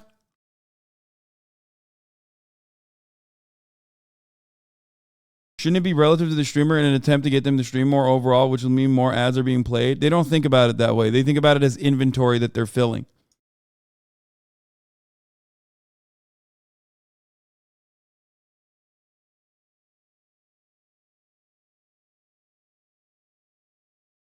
The incentive program shifts it as low as 20% to the streamer to 55%, but the ad densities are insane. No, I don't know what the incentive program looks like because I've never seen it. I can't speak on that as much.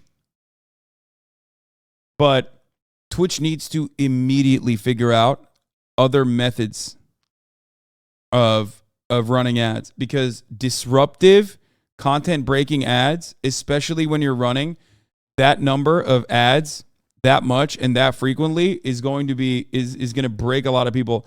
They know pre-rolls suck, so they're probably going to cut pre-rolls, or rather lower the pre-roll density.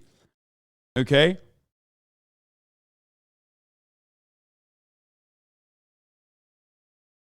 You can start telling viewers to start using ad block. I mean, I used to. I can't. They literally tell me that's the one thing I can't do. My incentive makes me earn less money than if I don't run ads, just get my regular amount of ads through pre-rolls.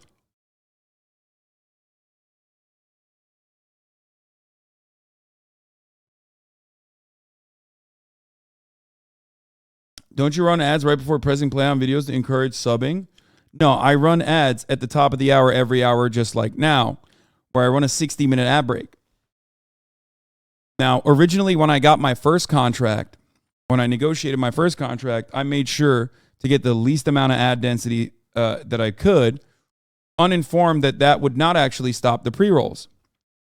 Now, or 60 seconds of ads every 60 minutes, sorry. It is still the lowest ad density on the platform, especially out of all the top content creators. That is slated to increase because the entire platform is pushing for more ads across the board. And if I don't actually run the ads and control how I'm running my ads, eventually they're going to run the ads for me. As we have seen during the original blast off that they did, they had it wasn't even a pilot program, but if you remember, there was a week where they were just straight up running ads without telling anybody for a day.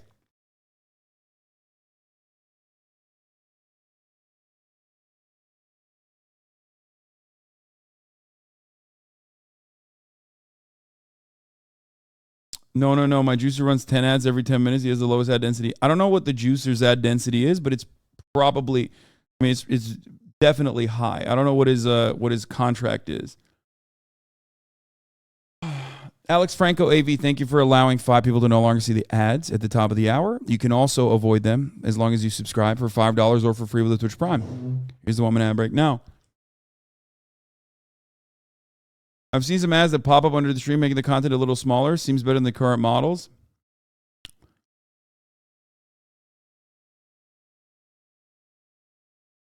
My ad density is slated to increase as well. It's going to increase for every single person. Everyone gets a personalized offer. What? That's not true. Mango BTuber? No, that's not true at all. Twitch wants me to stream 40 hours to run 4 minutes of ads an hour. Oh, you mean you're talking about the incentives contract?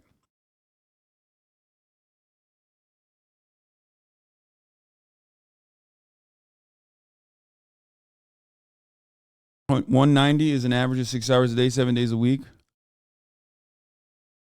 Guys, you're thinking that this is so many of you are freaking out about this, which is incredibly long for the incentive program.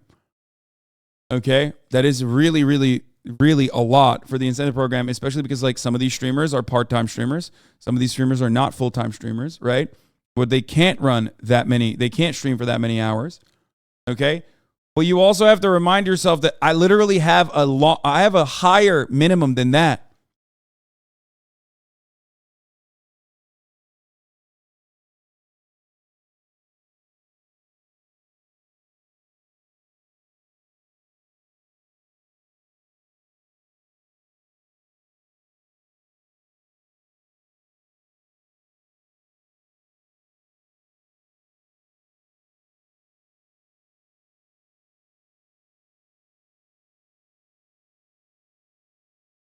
$8 minutes of ads an hour. Would you take this? 44 grand incentive.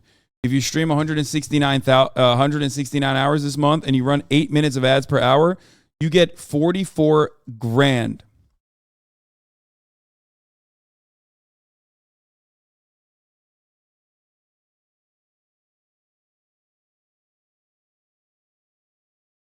The consequence of not meeting that incentive is that you're just not getting that money.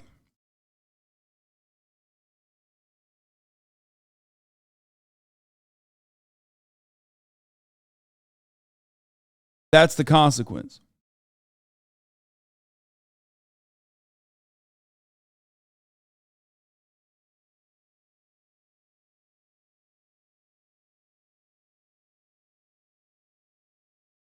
Run 6 minutes of ads per hour, stream 155 hours this month. I cannot imagine running this many unskippable ads on Twitch. Bag is big, but what about the viewer experience? That's right.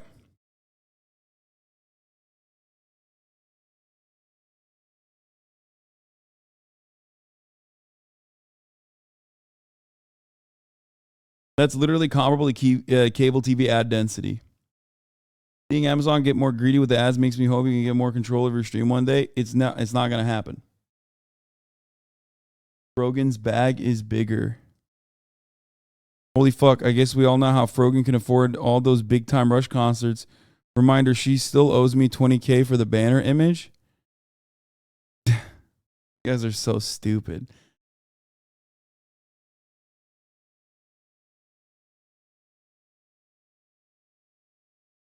I don't know what this looks like. I don't know the ad incentive program.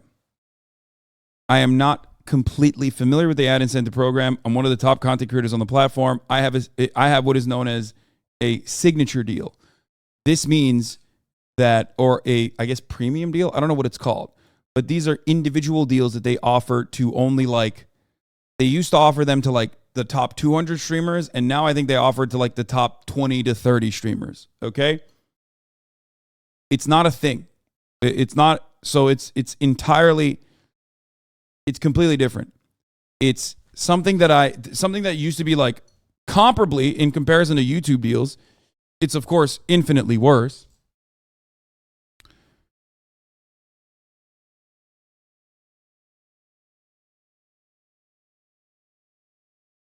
But it's still significantly better, usually, than what they offer everybody else. I've talked about this already. This is what happens when you take time off stream the month prior. Here's my best offer. Guess I shouldn't have taken time off from streaming. Won't be accepting. Run. But this person didn't stream at all, right? It me JP. He might be in the chat right now. Run 5 hours this month. Run 6 minutes of ads per hour, and you get $500 incentive. So, what the issue here? From what I understand, what the issue here is that if you take a month off, you're fucked, and I don't think the algorithm accounts for that. The other issue is I think the algorithm needs to account for. I think the algorithm needs to account for basically. The algorithm needs to account for people taking time off. The algorithm needs to account for maxing out on your hours. If it's constantly slated to increase, then that's not good. Carter and I were talking, and we think it's based on unique viewership per month. Yeah, maybe. Like, what Twitch is trying to do. Okay, Spaceboy said in the comments that he knows GTRP streamers with 500 viewers receiving 40K offers. No shot. No fucking shot.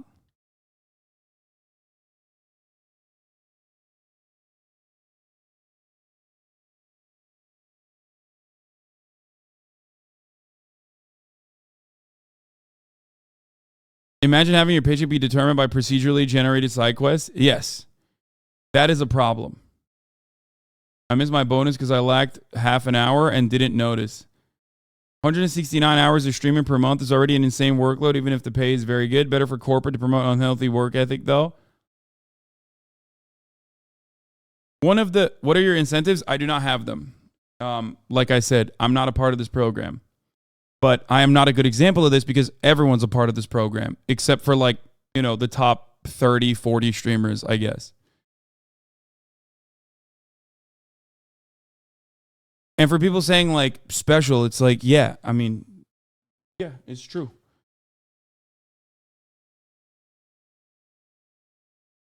Now, the issue here is if you stream that many hours, you are slated to increase you have a potential to increase your audience.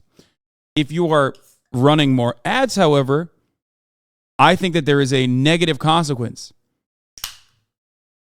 Now, this is without factoring in burnout and other things like this, but the negative the negative aspect of running that many ads, okay, is that if you're running 6 minutes of ads per hour, it's going to be much harder for you to generate an audience, especially when you have a smaller community.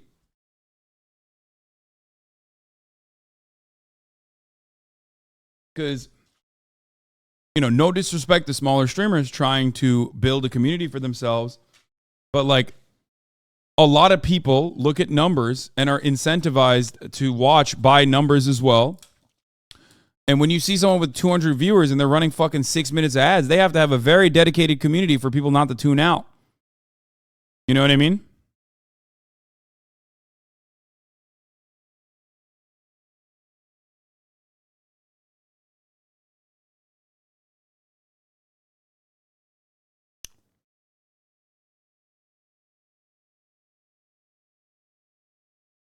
So, sorry, I fucked it up. It was 10K for the 500 viewers. My bad. I've seen a lot of the offers in the GTA community. They go fucking nuts. 500 viewer streamer getting offered 10K plus for 4 minutes. This is, yeah. So remember about a month ago when I said I had friends in the 3K viewer range making 50K a month off ads? I mean, this is a one case and sort of misleading. The lack of transparency as to how these numbers are calculated is super frustrating. The majority are not this way. Yeah. What they're basically saying is you're on your own. If you want to fucking grind super hard, we'll pay you. We'll give you money on top of everything else, right? Because this incentive is additional on top of the ads that you're running. So they want to fucking cut it, if I'm not mistaken. And someone can tell me, one of the streamers like Frogan or Carter, if you're in the chat, you can tell me, this is additional money that they're giving you, right? to run that ad, and then you're also getting the ad revenue on top of that, right?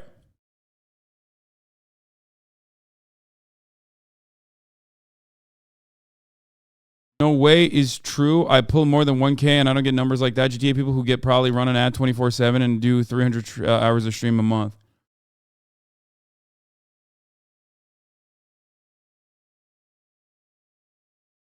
A good thing is that you don't meet the threshold. You don't get prorated, right? I don't know. I don't know how this works at all. You would know better. It's a bonus. Okay, so this is what people don't understand. Okay, so here's the case. What they want to do is basically say, look, we need you to run ads. You can make your money off of subscriptions. You can make your money off of running ads. But if you want even more money on top of that, we will give you an incentive. Okay? We will give you an incentive to run more ads because they have a lot of inventory and they're selling a lot of inventory, but people, if they don't run the fucking ads, they're not making, they're not serving the inventory out. So what they want is for people to run ads.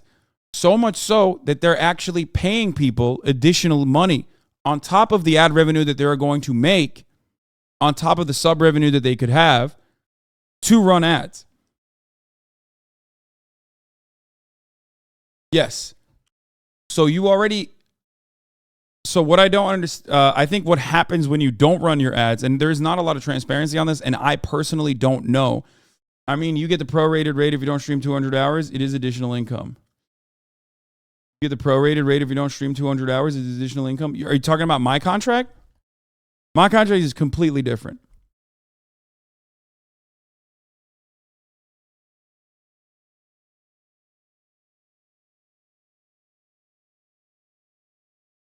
I think this is extra on top of that.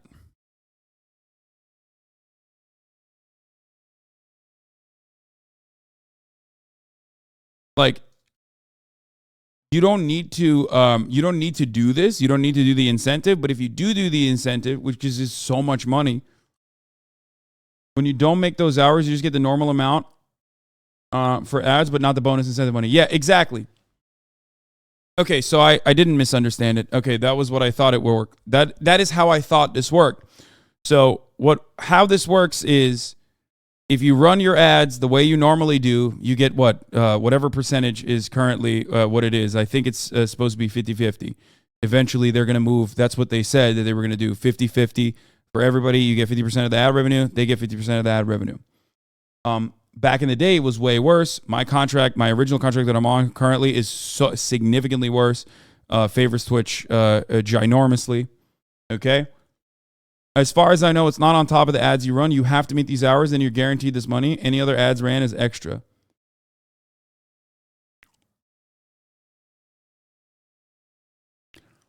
So what they're saying is you have to run 8 minutes of ads per hour for 169 hours. You have to stream 169 hours that month and run 8 minutes of ads per hour. That, in my opinion, is insanely high. Okay? But that is the reason why they're also saying the price that they're paying you on top of that, on top of the money that you're making with the 8 minutes of ads that you're running, is going to be high as well. Because that's an insane amount of money. 44 grand is a psychotically high amount of money. It's true. It's you know.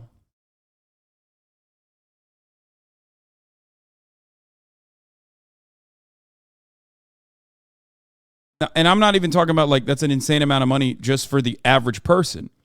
I'm talking just in general. That is an insane amount of money for like that's a good amount of money for top streamers. Okay. What this will do, in my opinion, is probably change the way that Twitch streamers cut content. And I already know that I'm going to have to, I've always known for the past 3 years almost, that I was going to inevitably have to face the reality that I have to run more ads. Current offer month, offer started 16 days left in this monthly incentive cycle. Complete the required streaming hours to receive your incentive. You may opt out at any time. If you opt out, you will get a prorated payout for hours already streamed and a payout at the standard rate for the rest of your streaming hours. Oh, okay. That makes sense.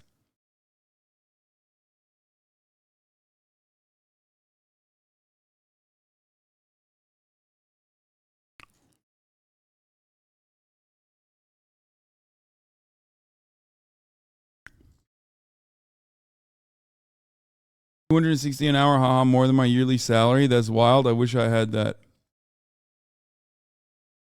That is a total of 22 hours and 22 and a half hours of ads running a month. Yeah. This is getting... I found your incentive bonus structure. Yeah, this is my incentive bonus structure. A house.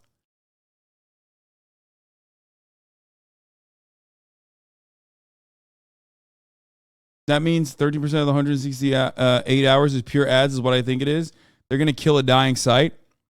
No, I think they're making a gamble that most people that already have an established community will be able to withstand it. Like mid-roll ads that you run on your own, especially when you have like a decent amount of subscribers that don't see the fucking ads. A decent amount of subscribers that don't see the ads anyway, kind of like in my community, right? Or in XQC's community, where it's even a better example because he runs the most ads, right? He runs a shitload of ads already.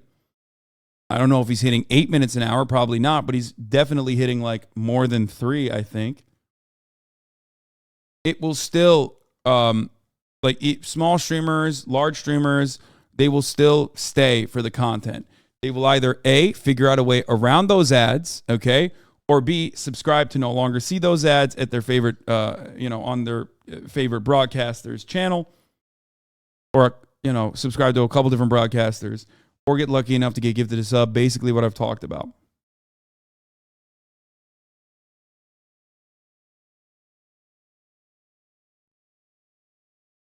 For me in particular, I care about the content itself. So even though I care about the content itself and the viewer experience, that's why I wanted to run the least amount of ads, but that's why I also understand that my ad numbers are going to go up as well. Not because of the what do you call it? Not because of the incentive program, because I'm not a part of it, but in general. On YouTube, because it's VOD content, even if they pepper ads all over the fucking YouTube video, okay? Even if they pepper ads all over the YouTube video, it still doesn't matter. You're used to seeing an ad. We have never had a point on the internet where live content is this heavily monetized up until this very moment. Okay?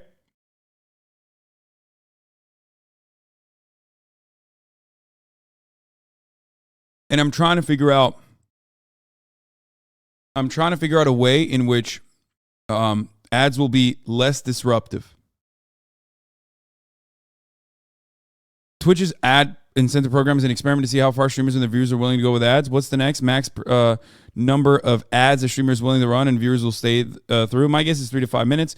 Once an hour, it's going to be that sweet spot that streamers can naturally pause their show, get up, stretch, bio, and then get back to it. Anything more frequent feels too disruptive. This is not the same as plopping ads before and after a VOD. Ads over live content either have, this person saying the exact same thing. Ads over live content either have to be regular but very short or deliberately carved out by the streamer. Even from my charitable perspective, missing a live moment because of ads is aggravating. Yeah, 100%. Bio is gamer slang to go to the bathroom. Oh, okay. So what the biggest issue here is the disruptive nature of the ads. The unskippable nature of the ads makes it so much worse. Okay? The unskippable nature of the ad makes it so much worse, which is why I usually disrupt, I usually break the content myself, serve the ad, and usually I'm still going through it. I'm still going through the video. I'm still playing the video. I'm still doing the stream. I'm not stopping it in its entirety. Okay? And trying to figure out, even with a higher ad density that is going to be the nature of the platform in general, try to figure out how I can do a higher ad density while simultaneously serving it in a way that doesn't ruin the content.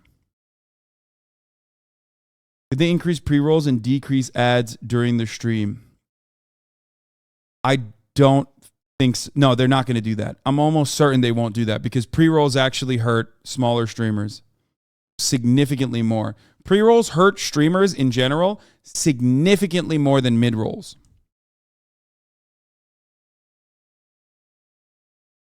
Pre-rolls actually have, like, I know from personal experience, pre-rolls are so disruptive. I literally, if I see a pre-roll, I'm not clicking it.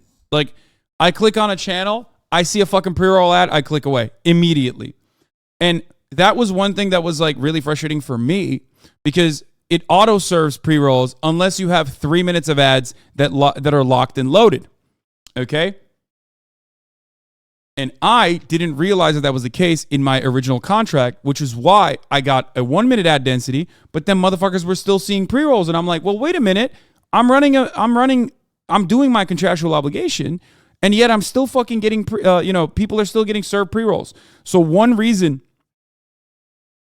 that I do know is if it's not up to the streamers themselves, and one thing I've said from the jump is that if it's not up to the streamers themselves to, at the very least, try to figure out exactly how many ads they want to run, Twitch is 100% going to auto-run ads on your content, which would be completely and utterly unacceptable. Some streamers have automated the ad process themselves where they're like randomly, it just runs it.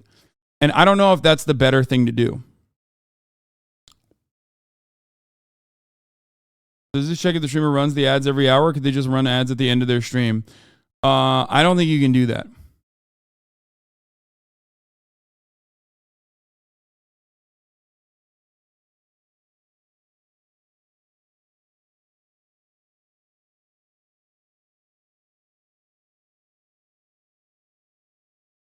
You said before the ads make up a tiny portion of your revenue. Why do you still run them? Because I have a contract.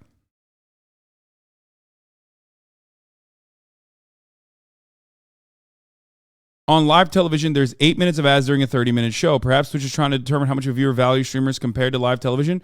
But if you're not going to sub, it's obviously less. It's interesting, I guess. Yeah. The 8 minutes of ads is, of course, completely unacceptable. That would mean 16 minutes of ads for an hour of content. No one is fucking doing that, especially because TV is stopping the content, running a fucking ad. No one wants streaming to be like television. The point of streaming is literally that it's not like television, and it's so much better than television. So that's not going to happen. The max ads a TV can run is 12 minutes of ads for an hour. Yeah. TV's ad density is horrible. When there are alternatives with less ads being served, people are going to go watch that shit instead. At least in TV, you don't miss the show while there's a commercial. Yeah, that makes sense. Small affiliate. I have mine set to 3 minutes an hour, but I have to set it to do it 1 minute every 20 minutes.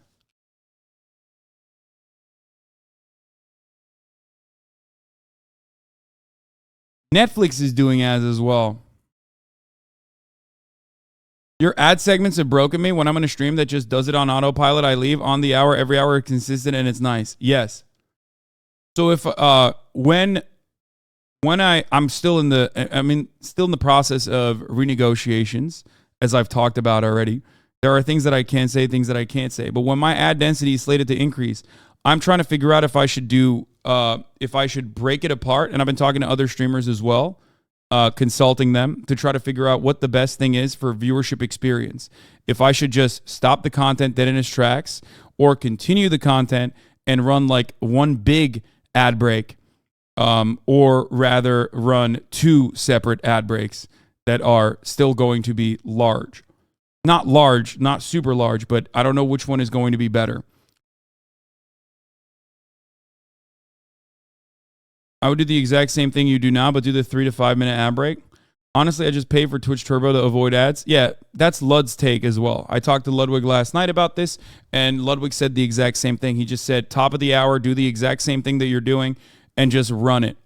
Obviously, there's methods to cheat a little bit, okay? Apparently, you can run all the way up to like fucking 10 minutes of ads or something. So, anyway, I shouldn't be saying this stuff. I will not cheat. I will run my ads in the way that I'm supposed to, obviously. Because, like, here, I'll say what I've been doing. Hopefully no one is listening to this. But what I do is I run 3 minutes of ads in the beginning of the stream, as you guys already know, and I run 3 minutes of ads in the end of the stream, as you guys already know. Why do I do that? Well, I do that because sometimes I forget to run ads. Sometimes I'm doing IRL streams, and it's harder to run ads and stuff. And because of that, right, I need to make sure that I have a comfortable barrier. Okay, I need to have a comfortable barrier. You can't obviously fucking do a 10-hour stream with no ads and then run 10 minutes of ads at the end of it. You can't do that. I was stupid enough to bring it up last time. I was stupid enough to bring it up last time in the contract negotiations, and they were like, no, you can't do that. We actually wrote that in.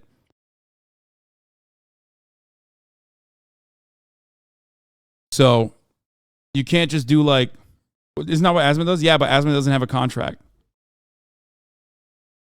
Asma's just doing it because it's fucking free extra money. Why wouldn't he do it?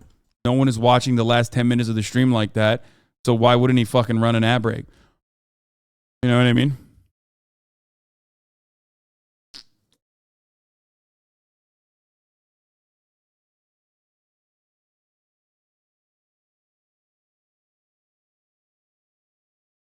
Zachary Diaz, regarding the ads incentive, I'm really curious why no one has framed it as this. I have a chance to make the stream my part-time, full-time job. Instead of relying on the disposable income of my community, I'm going to take money from these corporations and make them pay me. I don't have to shill or sell out. I'll build my content with 3, 6, 8 minutes of ad breaks so everyone can enjoy what we're creating and not miss out on any of the best moments. You can subscribe and enjoy the community with enhanced perks, or sit back and enjoy. I don't think Zach is wrong on this. But it doesn't matter. The option should be in the hands of people that don't want to do it.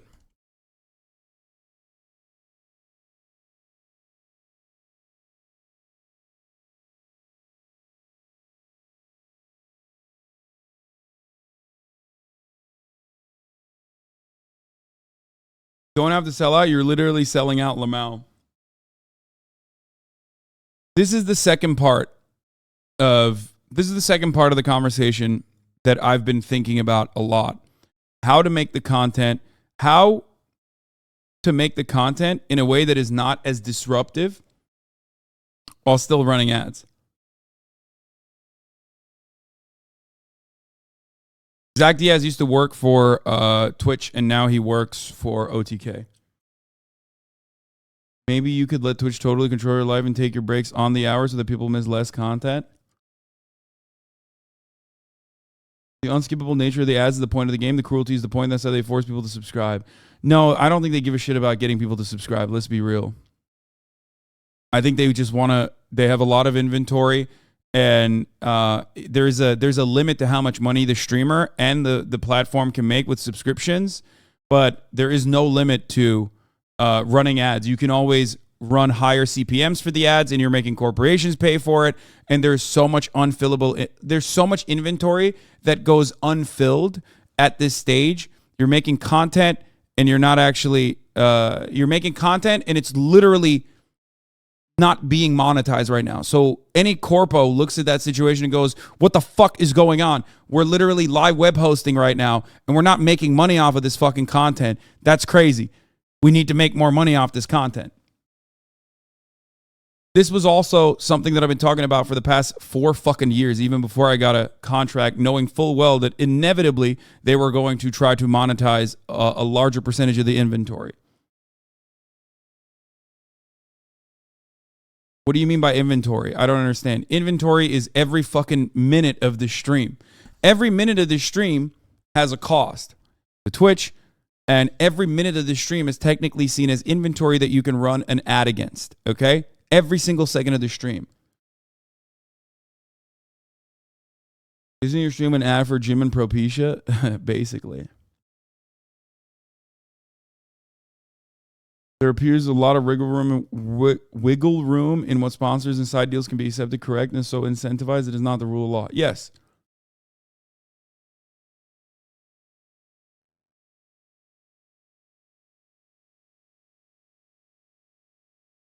Wouldn't it be more comfortable for people to Twitch to base the value of their ads and the number of people who watch it rather than the time it runs per hour? What? No, that's how CPMs work.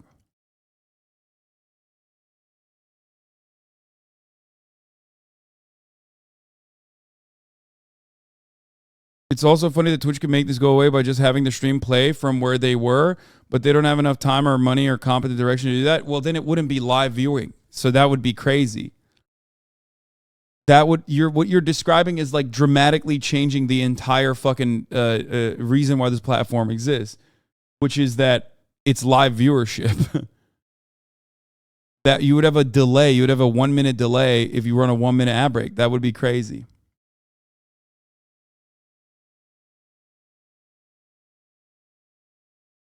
As a 10-year plus Twitch user, I can safely say I only watch you, the current ad density, because you get my Prime. Even more ads will kill small streamers from watching new viewers even more. That is a... what you are doing with the ads is good. It's also a fun part of your stream, so I don't think you need to adjust anything. I've been thinking about it. Like, I've been thinking about potentially switching it over. I wonder if it's, like, less... Because remember, I got shit on a lot when I started serving the ads and letting people know that I was serving the ads, right? So... for that reason, I was actually wondering, like, if it's better to just like run it randomly in the middle of the fucking in the middle of a stream, because people were so fucking annoying about it, and it took years and years for people to recognize. It took 2 fucking years for people to recognize, oh shit, this is actually better than the way other people do it. So I wanted to gamify it. I wanted to make it a more fun component that was more interactive, that wasn't like fucking annoying. You know what I mean? That didn't like hit you in the face with some ads out of nowhere. But I realized like randomizing it, or at least like having an automated bot serve it, is easier for me.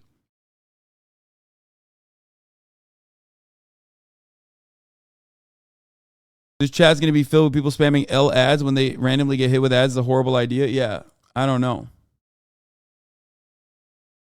Elwig made a video about you fucking up your bathroom. Oh, this came out already? Today I'm going to break into a bunch of YouTubers' houses, but first, I have a problem. I'm not a YouTuber. What the fuck is this? This motherfucker said YouTubers' houses? I'm a Twitch streamer, dog. Anyway, let's watch this. Can't go to the bathroom anymore, unless there's a bidet. You know the type, the Ass Blaster 9000 with power washing capabilities and a built-in dryer. The only problem, my friends don't have those. And to solve my problem, I made my own bidet. Introducing Swipe. I worked with the best factory in South Korea for over a year to make my dream come to life. You literally have a 1 million subscriber YouTube channel? I mean, yeah, but that's not it. To create my own bidet. And if you haven't tried a bidet before, consider this your wake-up call. It's time to join the rest of society. Gone are the days of using one-ply toilet paper to take care of business. Don't make going to the bathroom a chore, make it an experience. You can go to bidet.gg right now to check out the 2 models of bidets that I created. The first one is the original Swipe, an attachment model that can connect to any toilet in the world with 10 minutes of time. It's as simple as it gets. Turn the nozzle, water goes in your bum, and your whole life... All right, come on. 10 different pressurized sprays, 5 different temperatures of water, and a heated seat so this that this is the one he made for me. Experience and going to the bathroom is an enjoyment in your day. Not to mention, it looks damn good in the bathroom. So the plan today is simple. Take my bidet to every one of my friends' house and install them so that I can live in luxury no matter where I am. And also use this video as an opportunity to let you guys know that the bidets are available in a limited quantity because I didn't know if this would be successful. So I made them and here we are. Anyway, enjoy. So we set off in my 1997 Mitsubishi minicab. If you don't know, this is my dream car. I've been trying to get this for the past couple years, and I finally pulled the trigger. Imported. I chose this for him. For those of you who don't know the lore behind it, and god damn it, I could have fucking chosen the fire truck. I could have chosen the other industrial one, and I think I fucked up by choosing this. It's cute though. It was cute. The reason why I chose this is because it is pretty much the same size or pretty much the same look as his Vespa. He sent me his Vespa, and he was like, I want to put my Vespa in the back of this, so I was like, I'll choose this one. It's straight from Japan. It only cost $7,000. Our tire's flat. Yeah, we're fucked. We're gonna fucking We have a crash. flat tire. We're gonna fucking crash. We're not gonna crash. We're gonna die! Hey, you dropped your tire, man. That's better. What? Tire's on the floor. Fuck you. Come on, that's fucking childish. man. That's childish. Stop pulling up man. to the walkway. Hey, you dropped your tire. I'm Stop. on the line. Stop. I'm on the line. Stop. Uh-oh. It's green. Anyway, our first mission was to infiltrate the house of a one Hasan Piker. Hasan's house is kind of like a hospital in GTA 5. When a streamer dies, they just end up spawning there. Now, What? I know one thing about Hasan is that he's always live streaming.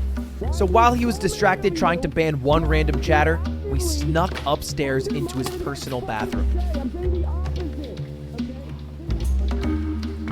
By the way, who has a poster like that? And why is it not me who has a poster like that?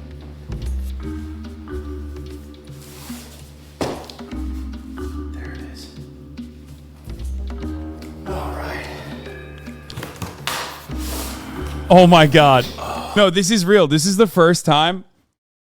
This is the first time that I'm watching this. I did not know what it looked like. You do not have that poster? That's not a poster. That is what one of you guys sent me in the P.O. box.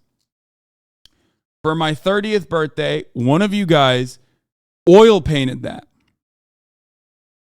That is a real oil painting that one of you guys painted, hand painted. That's not a poster. This dummy said it was a poster. That's not a Union Jack towel. That's a Union Jack a pair of shorts. Smell that.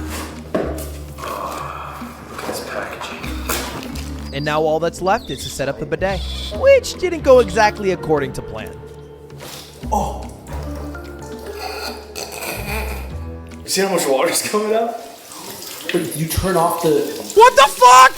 You didn't drain it. Yes, I didn't drain it, Nick. Nick, I forgot to drain it. Bro, are you joking? Not too bad. There's not even that much water. Step 1 to setting up the swipe bidet. Okay, now I know where the fucking mold smell is coming from. What the fuck? No, no shot.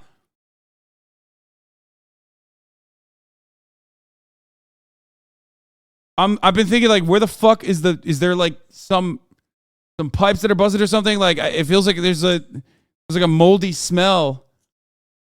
No shot, brother. Make sure that you shut off the water and drain the toilet. Or you get a fun pool party. So that's... Does he have like a squeegee? No, we can't use his towel. Just fucking... Dude, we can't... Yeah, I don't want him to know. Okay, well... Hey. Oh, god damn it, dude. The socialists waste more paper, right? Goody. You might be thinking to yourself, what a waste of paper. And the answer is yes, it is a waste of paper. But a normal toilet paper roll takes 37 gallons of water to make, as opposed to a bidet, which uses 1/8 of a gallon to clean your stinky butt. So we're doing both. So this is... What the fuck are you gonna do with that tub? Wash dishes? I've never been in that bathtub. Like, not even as a joke to sit in it. I have straight up never been inside of that bathtub. This is marketing. We're wasting both. Well, So- to show you that how you shouldn't waste.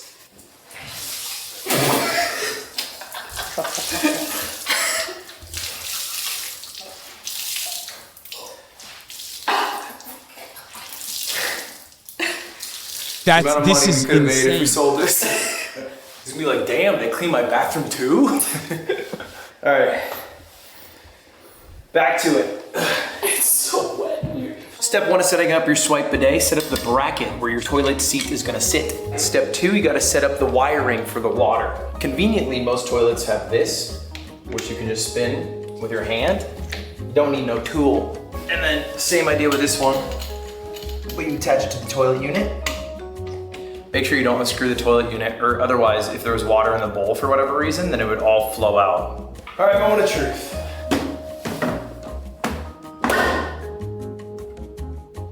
Didn't fucking work. And then really... Yes! We're just about done. Only other step that we need to do is, of course, plug in the water, lift up this little rubber cap to screw the final piece in. Oh, this is a wet little kitten. What's that? No, while this is going on, I'm literally downstairs streaming, and I had no fucking idea. Bro, chill, you have no curb shower. Your whole bathroom is waterproofed under those tiles. We all know this dude didn't sneak in. Dude came to the stream. No, but I didn't know he did all this. Putting in a bidet is not this complicated of a fucking process. I literally thought that he just did... I literally thought that he just did like a normal fucking bidet. It's a wet little piece of metal. Kitten's moist. I have to set up the remote somewhere. This is how you control the swipe plus, and it has a bunch of different options in a sticker to put it somewhere on a wall. All right.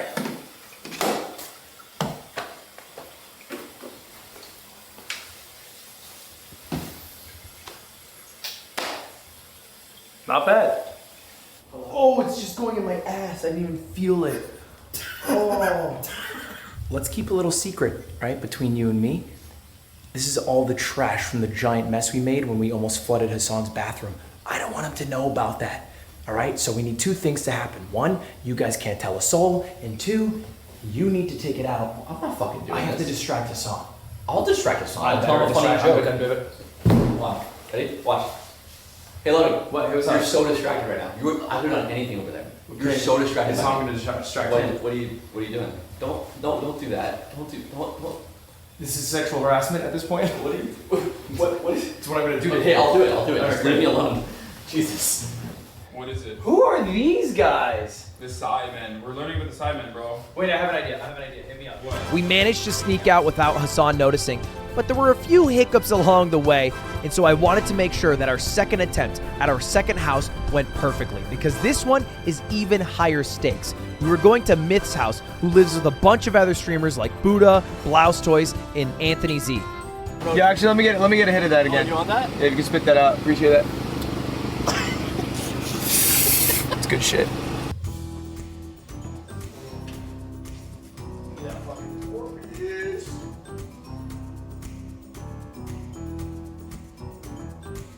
Bathroom score. If it didn't have that tiny tub and possibly a double sink, it would be a 9 out of 10. For now, it's an 8.5 out of 10. Wait, what do you mean? A double sink is not bad. It's a good thing.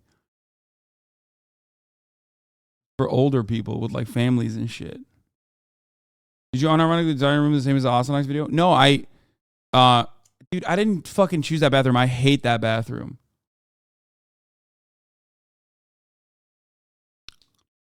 I hate my bathroom. It's way too fucking large and spacious, and the usage of the space is terrible. And the power cord is still running out the door too. I managed to sneak into his house, but on our way to his bathroom, we noticed something.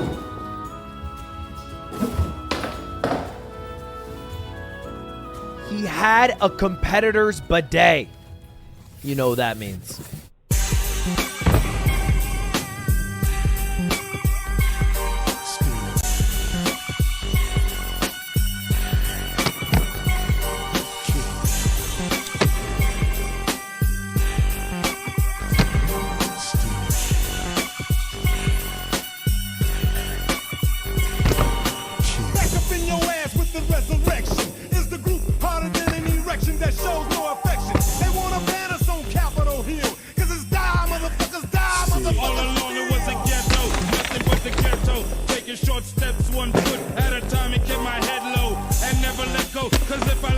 Then I'll be spineless, I'm going insane. I think my mind just goes out of control and judge on subjects motherfuckers read about. I touch on the shit that they be leaving out. I seen this motherfucker's non-smoking. I seen the same nigga with the nine dying with his eyes open. And simply what this means is... Important note, if you're gonna buy a bidet, there's two different types of toilets in the market right now. A round toilet like Hasan had, or this one, an elongated toilet, slightly longer. Don't get the wrong bidet for the wrong toilet seat, okay? Check before. 65% of toilets are round, 35% are elongated. Don't make a mistake. Let's get this toilet going. Speedrun time.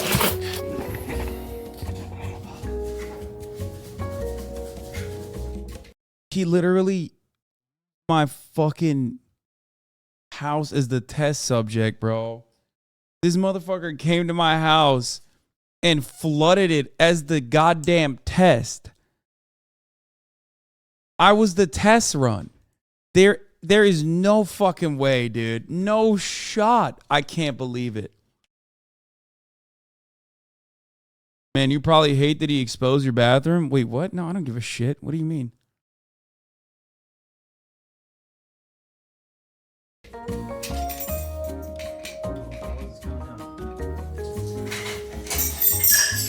I'm more annoyed that he, it's not that he exposed my bathroom. I'm more annoyed that he fucking flooded my bathroom. You want to show me what you're making there? Oh, yeah. So some toilets don't have an access to the back and require a plunger that you put like the what do you call this? A nut? A nut. You put the nut in with a plunger, but I don't have that. So you broke his toilet? And I broke his. I broke it. So you're 2 for 2. You broke 2 toilets. Just don't tell him. We just won't tell him. We don't tell him that we broke his bidet, and we don't tell them that we broke his toilet, and then he doesn't ask questions, and then we go off happily ever after.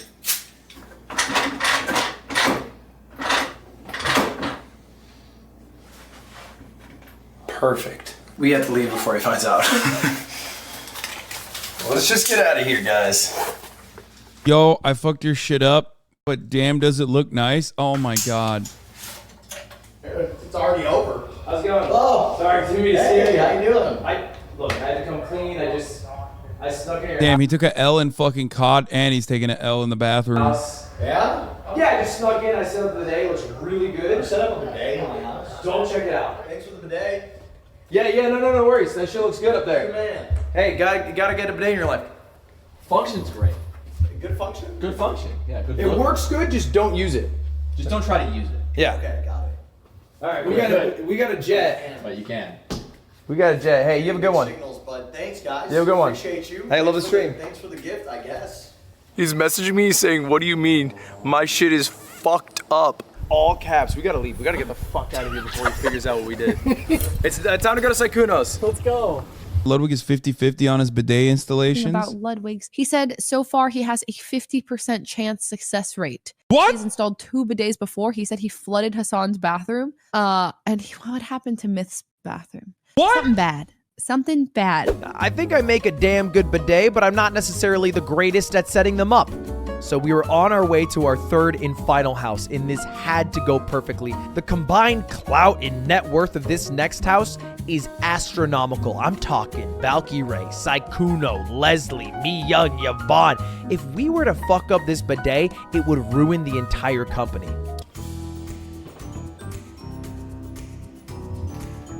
Oh, it's because I didn't have enough clout. That's why Ludwig fucked my bathroom up. And also because I'm a fucking Twitch streamer. That's why I broke into famous YouTubers' houses. I'm a fucking Twitch streamer. Fuck my bathroom up. But hey, those guys are all on YouTube. Don't fuck with their bathroom. You know what I mean? Nice. I see how it is. This time I'm setting it up. World record pace. Start the timer for real this time.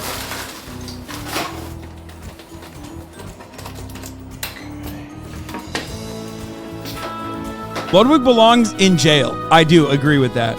He needs to go to jail. Oh, it's a first try for me. Oh, you fucker! You didn't say anything? Almost done. Honestly, just need to plug it in. Oh, Ludwig? What are you doing? Saikuno, this is kind of awkward. I got you the greatest gift of your life, okay? You have to try it out. It's the ultimate bidet. I made it myself. Just try it out sometime. Okay. Whenever you want. Doesn't have to be right now. Thanks. Unless you needed to go to the bathroom. No, I was just... You don't want to be too close to me. This is toilet water. Oh. Well, all right, I'll probably get out of your house. Great seat. Sorry, should have knocked next time I'll knock. Sorry about that. Oh, God. Well, we'll head out of here. We have a thing going on anyway, so. Firstly here, so Ludwig actually came over yesterday to install a bidet. All right. I'm gonna try the bidet that Ludwig set up for me for the first time. Wait, what the fuck? I talked in mine too, and he said it wasn't good enough, so I had to fucking do a non-talking one. No shot. Ever. Is it what they make it out to be? Let's find out. Oh!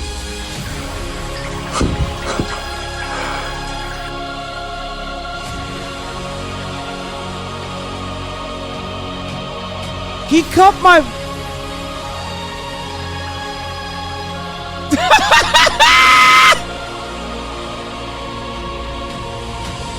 This is awesome! Oh my god!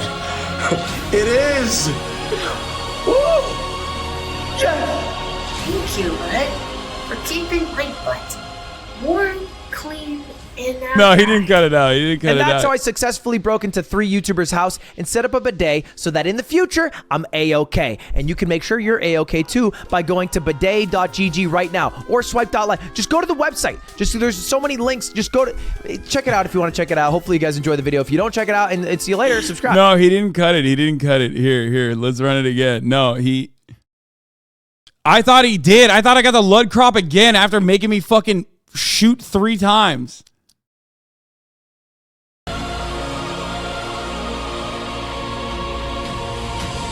This is awesome! Oh my god! It is! Woo! Yes! Thank you, bud, for keeping my butt warm, clean, and now dry. And that's how I successfully broke into 3 YouTubers' house and set up a bidet so that in the future, I'm A. Did he just say 3 YouTubers' houses? Bro, I'm not a YouTuber. I'm a fucking Twitch streamer, dog. What the fuck? Yo, why is this? What is happening right now? No, it's not fucking leaked, man. What do you mean? No, I'm a Twitch streamer. This dude hates Twitch so much that he made me look like I'm a fucking YouTuber on his fucking YouTube video. That's crazy.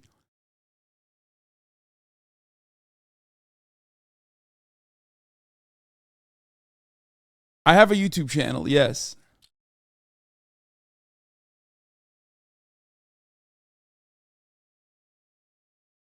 With that light switch right above the toilet, Morocco technically run wire straight down for an electrical outlet without pulling trim or having to patch drywall. Yeah, no, he fucking platform. Yeah, he gave me the wrong platform. Oh my God. You can't do it, man. You can't do it. You can't make a funny face. Don't ever do it. They'll make fun of you. A-OK. And you can make sure you're A-OK too by going to bidet.gg right now or swipe.live. Just go to the website. Just there's so many links. Just go to check it out if you want to check it out. Hopefully you guys enjoy the video. If you don't, check it out and see you later. Subscribe. All right, goodbye. Go. That was kind of fun to do. I should do more crime. Fucking guy, dude. How straight?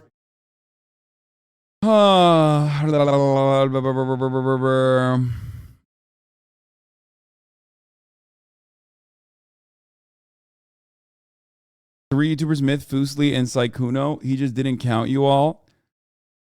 Yeah, I know. Now we know how the contract talks are going? No, it's not.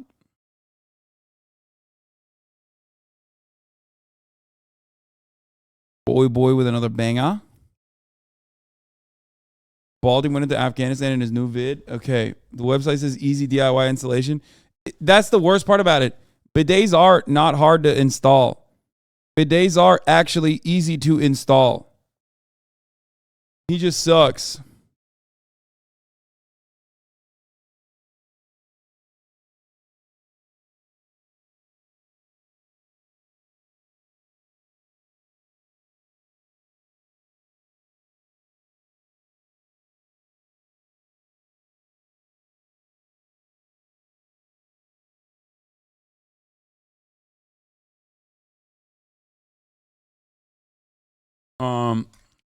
Watch the bald vid. Hold on.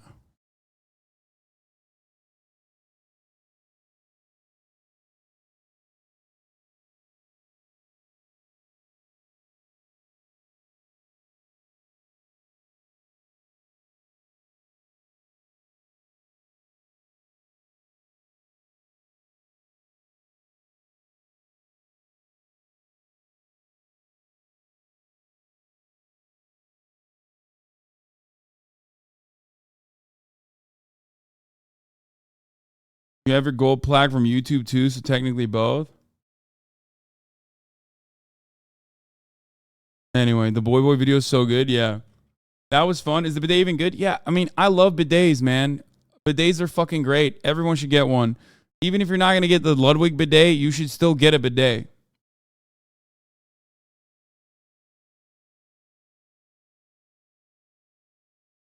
Did you see Kai's spooky story? No.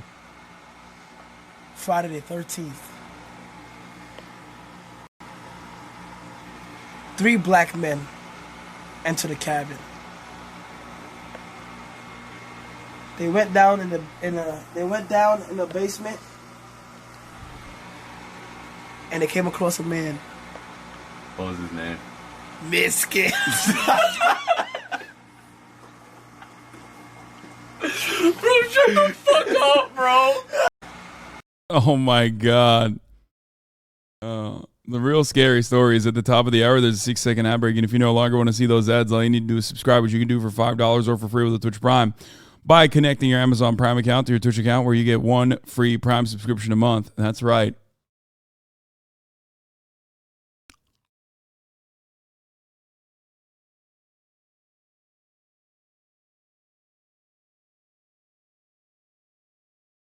Bro, I cannot believe he fucked my shit up like this. All right, here's the woman ad right now.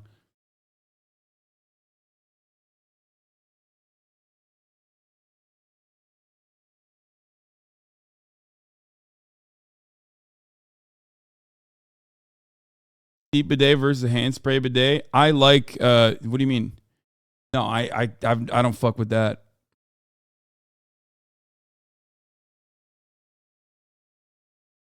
Did you figure out what the poop smell is? No, there is no poop smell. It smells a little bit like cat pee or ammonia, but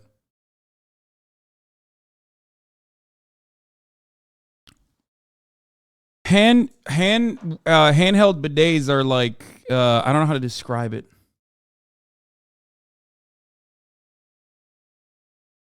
Nico Omalana. Oh, there's a new video? Londoners will head No, this to the is pub. old, man. This is old as fuck. This is from last year. Bayonetta 3 is a disaster and it's not even out yet. Google Mail. Today I woke up and I opened twitter.com. I'm gonna go it's pee. a mistake, but I just have a little monkey brain that claps when I see likes and notifications, so just get over it. But I did happen to see something weird trending. Bayonetta. I gotta pee, which I'll be I back. only really know for 2 reasons. The first, she's in Super Smash Brothers and almost single-handedly ruined Super Smash Bros. For Wii U because of how stupid and unfair she was. And then also, anyway, I found out the reason she's trending today is because the voice actor who plays Bayonetta uploaded this video. Hello, my name's Helena Taylor. Hello. And I am the voice of Bayonetta. And I would like to explain to you why I didn't voice Bayonetta 3. So this is the tea. Bayonetta 3 is the third sequel, or the third installment of the franchise, comes out at the end of this month, October 28th. She has been the voice for Bayonetta since it originally came out in 2009 and is no longer working with them. She goes on to explain her pedigree as a voice actor, and then the real tea starts right around here. The final offer to do the whole game as a buyout, a flat rate, was $4,000 US. This is an insult to me. Yeah.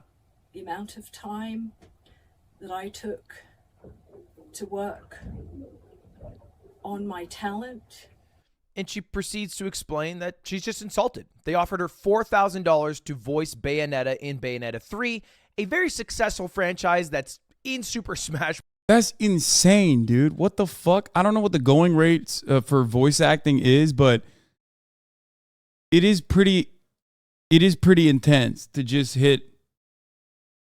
I don't know. It's just like 4K for a whole game's worth of fucking sounds is wild. This is for the lead actor, you know?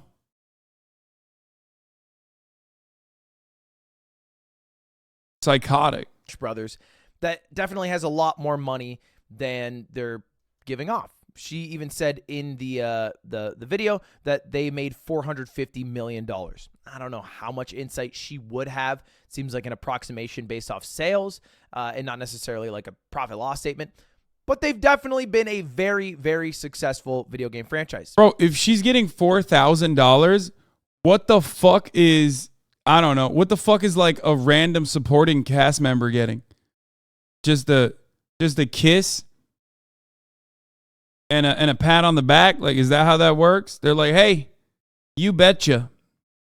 That's $25 an hour for a month of 40 hours a week.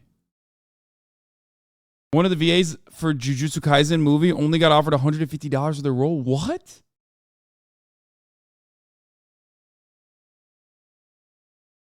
What?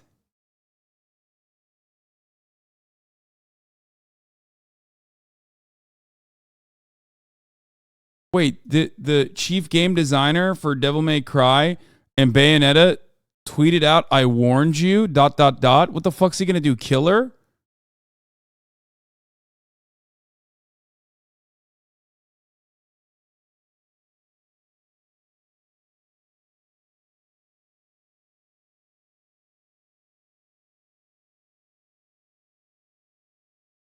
He bans English speakers? That's pretty funny. He's not saying I warned you about the voice actors in reference to his Twitter rules where he will block you. Oh, okay.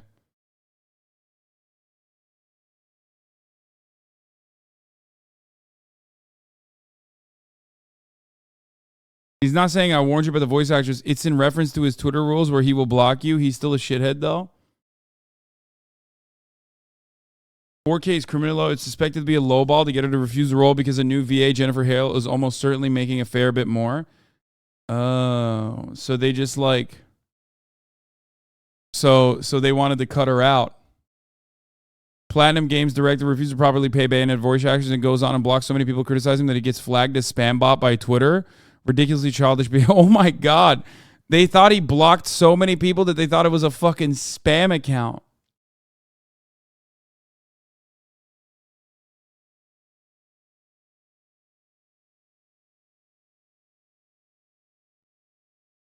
Why didn't they just say we're not going to renegotiate your contract or something? Like, unironically, firing her outright would have been better, right?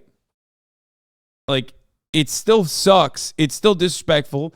Like, I'm a fan. I think, for example, David Hayter is a great, iconic voice, right? I was actually disappointed with both Kojima and Konami when Hayter was replaced with Kiefer Sutherland. Was it Kiefer Sutherland? Whatever, the 24 guy. Like, I think that Hayter is, for those of you who don't know, I'm talking about Metal Gear Solid, okay? Like, I grew up listening to the iconic voice of David Hayter. And I did think that Kiefer Sutherland was genuinely a downgrade, okay? I think it was. It was not good. And maybe Bayonetta has a similar fandom or whatever. And ultimately, I think it's just like, I even think it's like disrespectful to David Hayter for not working with him. Don't say it was for lore reasons. Come on, dude. Okay, whatever. It just, okay, sure. Yeah, copium. That's bullshit. You could still have the same fucking person voice it, okay? Don't. Anyway, that's besides the point. So I was very frustrated by that personally. I don't know if Bayonetta has a similar fandom, but like one thing that you could have done was just fire this person rather than like giving them a mega lowball offer and then turn around and I don't know.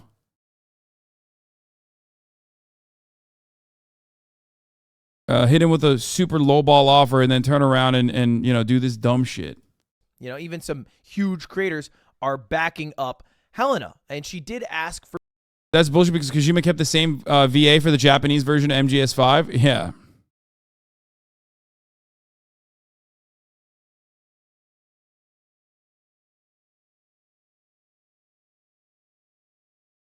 She should have taken the offer and then griefed the whole project. I don't think you can do that. Her contract may have required that they first negotiate it for her role in the sequels. Oh, that's true. Yeah, you're right. She might have had a first look clause or something. That's probably why they lowballed her. That makes sense. For basically one thing, to boycott Bayonetta 3. That's the whole goal of the video, is she doesn't want people to play it. She doesn't want to try to get paid for it. It's too late. The game comes out in 2 weeks, so they obviously got someone else. But boycott the game and instead support charity, which I think is a really nice statement. I can't act like I will be higher and mightier than thou because I never ever played Bayonetta. So it's not like I am being really strong by boycotting this game.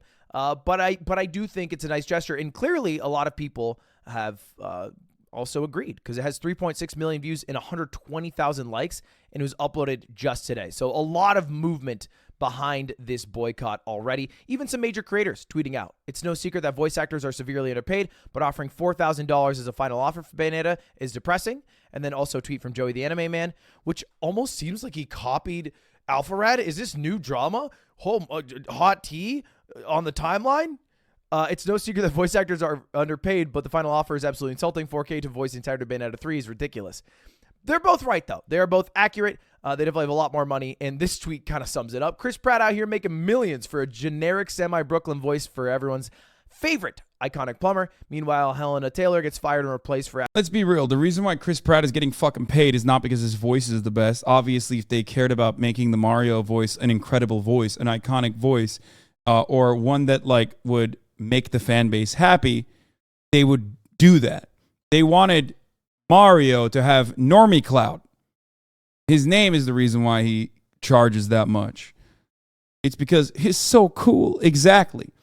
Let's be real. Like they wanted Mario to hit a normie fan base, especially in the Western world, that it has not hit already. You know what I mean? Which is weird when you think about it, because you're gonna say, "What the fuck?" Like, it's Mario. Mario is more famous than Chris Pratt. Well, no, not necessarily, especially not for newer generations. So obviously that's the reason why they did that. And also, the root cause of this is that seemingly Japanese developers and directors hold American actors to a higher power. Yeah, I've heard this before. I've heard this a lot. I think Japanese directors, developers, whether it be anime, whether it be video games, kind of overall don't give a shit about the English voice actors. I have heard this a lot. That they just don't care, really. That they're just like, yeah, who gives a fuck? Which is part of the reason why, which is usually part of the reason why they have so many of these fucking weird stories where, what I just mentioned to you is a great example. Like Hideo Kojima, who I love, fucked over David Hayter, the English version of Solid Snake. And don't give me the lore reasons thing, because the Japanese version featured the same voice actor for Snake. So they kept him, but they didn't keep Hayter. And I would go so far, I mean, I don't know which has more staying power, but I would go so far as to say that David Hayter is one of the most iconic voices in video games of all time. Maybe I'm a little biased because I was a big MGS fanboy, but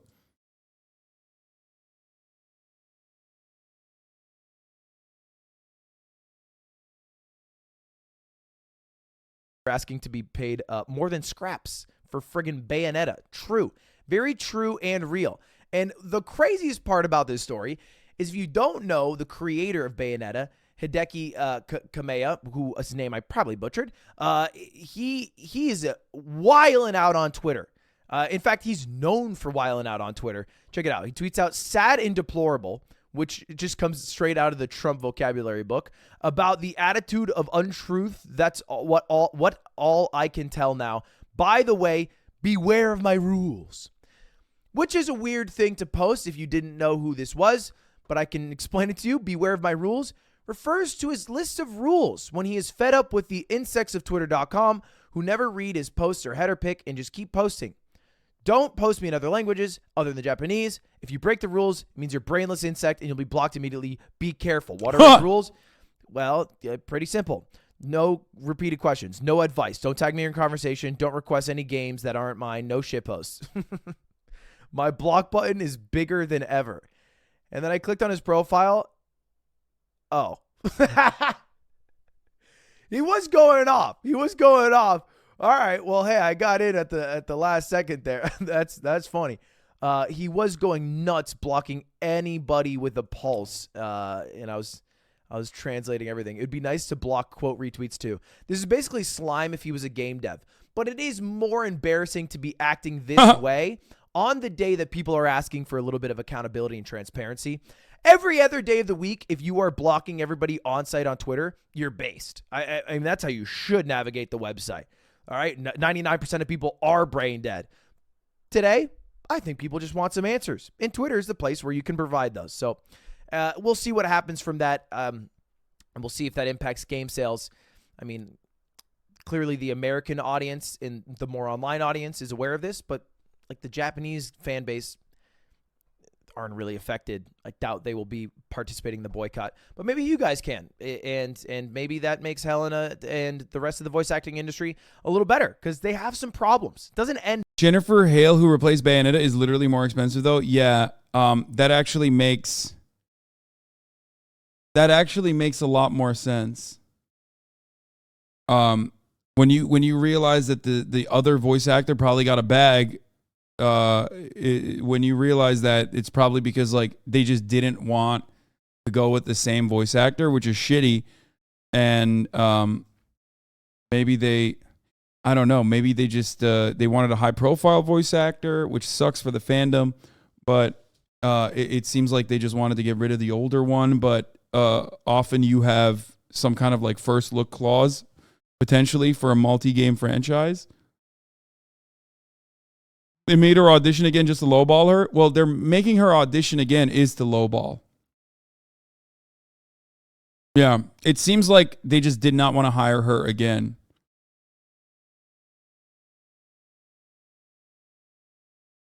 Do you understand what I'm saying? They don't make you re-audition for a voice that you have fucking been a part of the franchise on. Jennifer Hale is also part of a union. Yeah, the fact that they went with a unionized employee instead implies further that they just wanted a bigger name. They wanted a bigger name for the Western audience. And they wanted to like disrespect the other person, probably because they wanted to disrespect the other person, probably because they did not want to rehire her, or probably because she had like a contractual clause.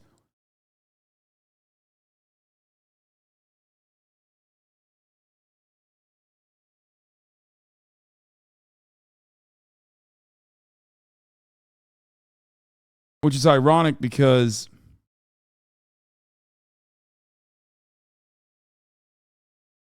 VA's re-auditioning is semi-common. Voices can change over the years for sure. Wait, that's crazy.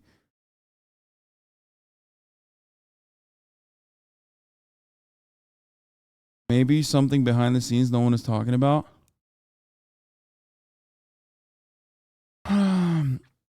Yeah, I mean, look, it seems like, like I said, it makes no sense that they would go with a bigger name if their goal was to just like make this as cheap as possible. You know what I mean? Clearly, they had budget for a decent budget for an even more expensive voice actor. It's just that they just didn't want to go with the current one and wanted to go with a different one, and they handled it in the humanly worst possible way that you could. Does that make sense? And it backfired on them. Especially because why do you need a big voice actor for your Western-facing version of the game? Well, because you think it's going to drive more sales. Okay, well, you know what doesn't drive more sales? Unceremoniously and very publicly having a falling out with your prior voice actor, who then turns around and ass blasts you on the timeline. So good luck with that.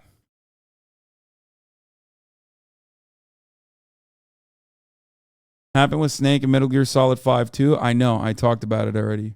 That was genuinely disappointing for me. Fucking Christ, dude. So I kind of understand if you're like as big as a fan of Bayonetta as I was of Metal Gear Solid. I am here for you. I do understand it.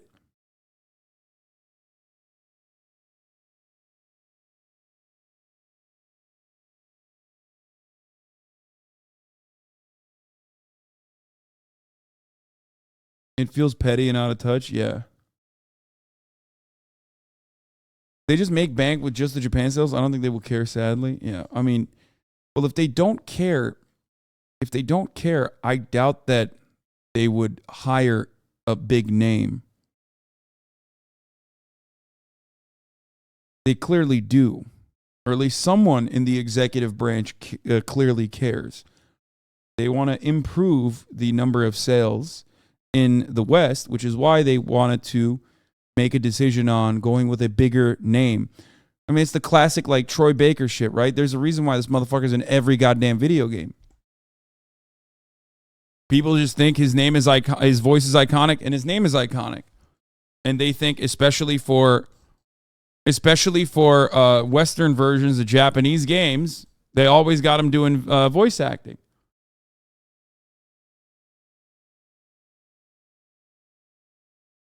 There, this is a story from about a month ago, but you guys might have missed it. It's about the voice actor for Mob from Mob Psycho 100. And he posted a video about a month ago. Hi everybody, Kyle McCarley here. You may know me as the English voice of Shigeo Kageyama, aka Mob, in the anime series Mob Psycho 100. I'm making this video to let you know. I watch subs, not dubs, so I have no idea what this dude sounds like. Okay. Well, first of all, in case you weren't aware, there is a third season of Mob Psycho 100 on the way very, very soon. As a fan myself, I was super excited about this. I'm a big fan of the show. I love playing Mob, and I love you guys. Proving their point. I mean, it doesn't fucking matter. Don't be a dick to your fucking employees. How is that? My main point is that no matter what, doesn't matter if you're fucking being like, oh, subs over dubs or whatever. Also, I'm not even fucking proving a single point. They clearly do care about treating their employees well. They just don't give a shit about the American version, the English version. Because, like, if I'm not mistaken, Japanese VAs are fucking, like, treated like gods.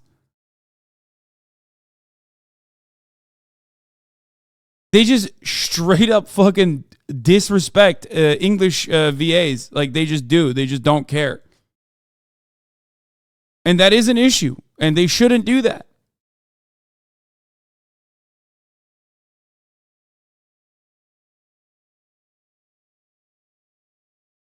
They are not Hasan. Stop. The Japanese anime industry is dog shit, bro. I thought VAs were like celebrities. Like they were treated like celebrities.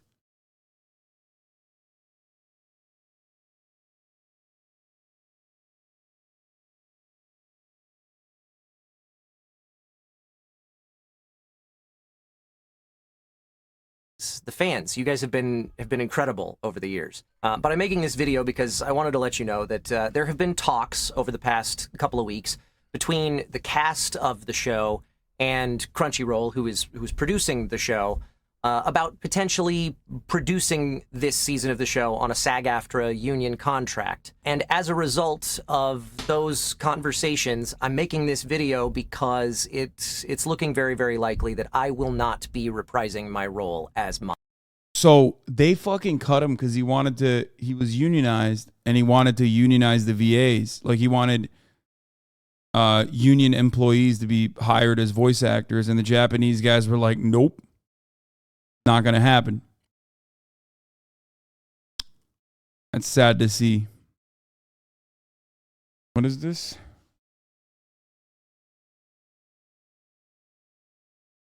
The animators that they get from the Philippines get what? Wait. What? The yearly salary is $8,500? The animator in Japan is making $10,500? What the fuck? Bro, how are they supposed to survive on that? The average salary of a part-timer in their 20s in the anime industry in Tokyo based on tax records is 20 grand. Wait. The part-timer's making more than the animator, the average salary of an animator in Japan? Wait. The PA gets paid more.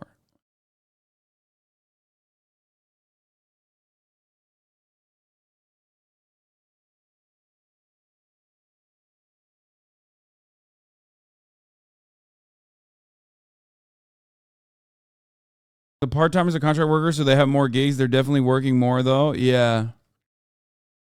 The CG animator, starting salary of the 3D CG animator is 21 grand. The episode director is 24 grand, average salary of an animation director. The series director is 47 grand, average salary of a general series director based on the guidelines based on J.A. Janica. What is that? I don't know what that is. The chief animator gets 50 grand. The executive producer gets... Dude, even the executive producer's not getting that much. What the fuck? This is like... I feel like this is shockingly low. And then you get to the A-list voice actor.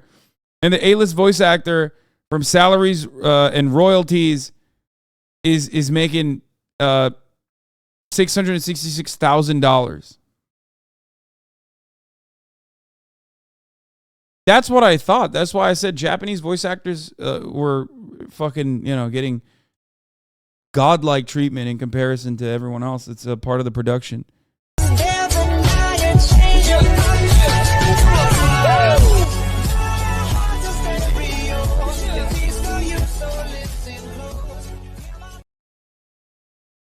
Shanks is VA cashing in that fat check every 5 years just to say 2 lines. I feel like people who go into, especially like the anime industry, who wants to be a voice actor, they do it for the passion. You get paid nothing for those sessions. I mean, maybe unless you're a SAG actor in LA, you get paid a decent amount. I think it's $250 minimum for a session, 2-hour session. But yeah, you get the notoriety, which allows you to do a lot. Yeah, Anime, yeah. I don't know, because I feel like nowadays there's less notoriety in like big voice acting names. Yeah. In dubbing, at least, than. Bro, I don't understand how a fucking person is supposed to survive in a place like Japan for $10,000 a year. Straight up. I don't fucking understand it. Paid in exposure, literally, that's crazy.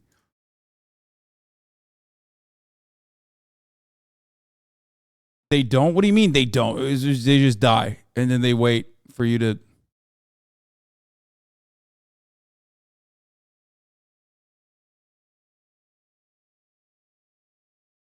Cost of living in Japan isn't as high, honestly. Bro, that doesn't change anything. Japan is not a developing nation, man. $10,000 a month is like, $10,000 a year is like Turkish salaries, brother. What are you talking about? That's like that's a Turkish salary. That's lower than a Turkish salary. What, are you crazy? You're talking about dudes.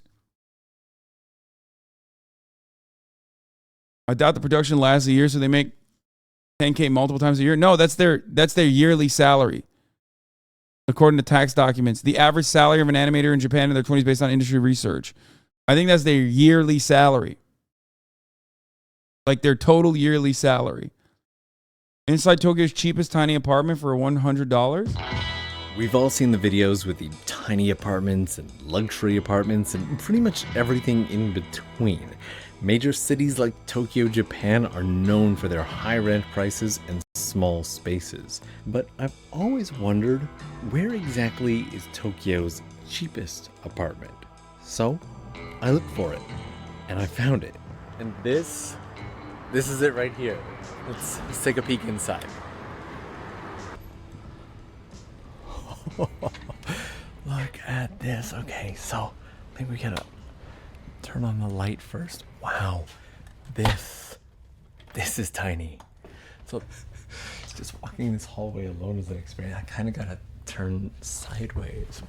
The landlord told me that he was just gonna leave everything unlocked for me and requested that when I'm done, I just make sure to turn off all of the lights. There's another floor up here, and this is the room here. Now I've gotta start by turning on the lights here. There we go. Okay, yeah, this makes sense. Also, I have lights here. That's crazy. There we go. Okay. Yeah, this makes sense. Also, I should mention that when I say cheapest apartment in Tokyo, I don't just mean the greater Tokyo area, like the 23 wards. I mean within central Tokyo, like within the borders of the Yamanote line, the major line that hits all the Tokyo stations. This place here is very central, almost in the middle of Tokyo. We'll call it cozy. At the time of recording, this is actually the cheapest apartment in central Tokyo at only 9,800 yen. It's like $100, but do not let its appearance fool you. We are playing fast and loose with that word apartment. So let's take a more detailed look at this place, what it has, and more importantly, what doesn't, and I guess what makes it so cheap. Start right near